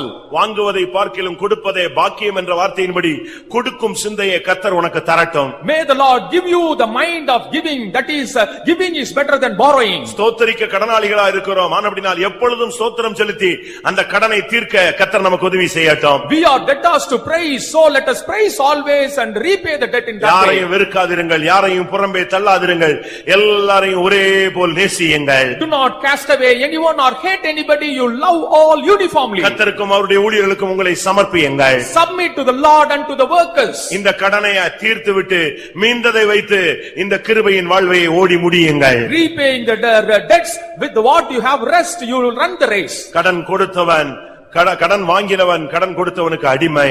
Borrower is a slave to the lender. ஒருவேளை நீ அடிமையாக வந்திருக்கலாம். Probably you would have come as a கர்த்தர் இப்பொழுது slave. உன்னை ஆசீர்வதித்து சுதந்திரவாளியாய் மாற்ற விரும்புகிறார். Now the Lord wants to bless you and make you the inheritor. எல்லாரும் கண்களை மூடுவோம். Let's all close the eyes.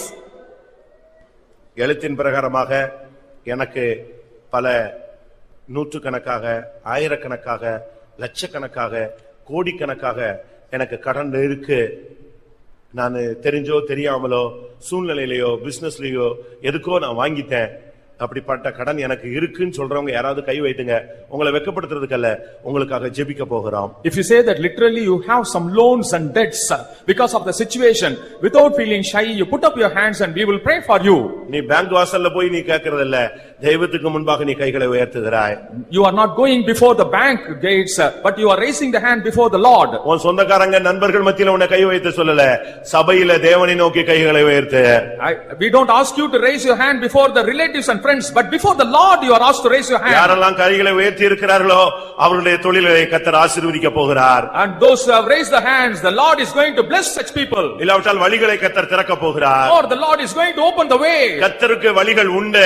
The Lord has ways. அவாந்தர வெளிகளிலே ஆறுகளை உண்டு பண்ணுகிறவர் கர்த்தர். The Lord is the one makes the rivers in the wilderness. வனாந்தரத்தை செழிப்பாக்க கூடியவர் கர்த்தர். The Lord will make the wilderness to prosper. இன்னைக்கு கர்த்தர் உன்னை ஆசீர்வதிக்க போகிறார். Today the Lord is going to bless you. யாரெல்லாம் கைகளை வைத்து இருக்கிறார்களோ அவர்கள் கடன்கள் எவ்வளவா இருந்தாலும் அத்தனையும் அடைக்கத்தக்கதாக கர்த்தர் ஆசீர்வாதத்தை பொழிவாராக. May the Lord shower the blessings for all those who have put up their hands to repay the debts.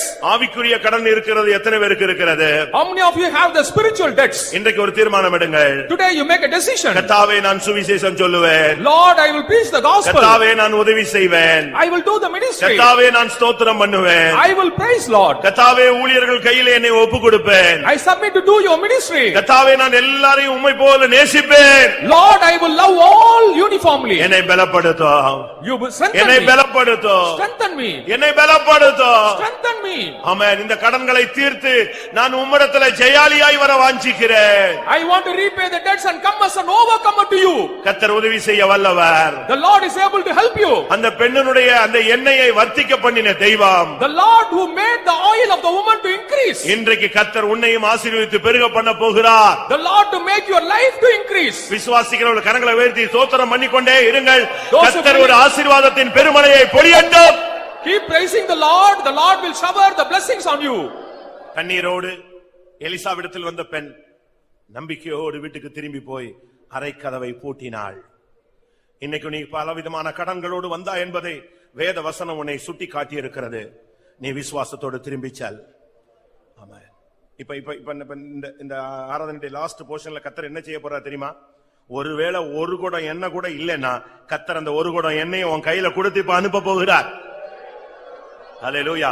ஒரு வழியும் இல்லைன்னா ஒரு வழியை திறந்து உன்னை அனுப்ப போகிறார். ஆமென், ஆமென், ஆமென்.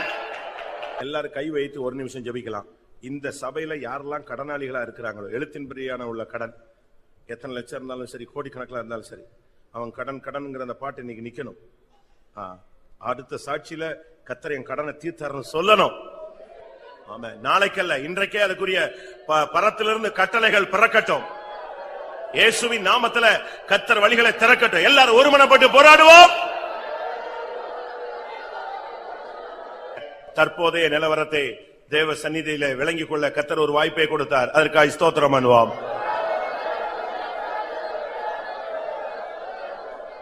தேவனுடைய வார்த்தை பொய்யுரையாது. அவர் உன்னை ஆசீர்வதிக்க போகிறார். ஆனால் நீ செய்ய வேண்டியது உன் கடனை முதலாவது தீர்த்து விட வேண்டும். அப்படி தீர்க்க எல்லாருக்கும் கர்த்தர் அருள் செய்ய முடியாது. ஸ்தோத்திரம் பண்ணுவோம். எழுத்தின்படி மாத்திரமல்ல, ஆவிக்குரிய கடன்களையும் அடைத்து விடுதலையோடு இயேசுவை சந்திக்க உதவி செய்ய முடியாது. ஸ்தோத்திரம் பண்ணுவோம்.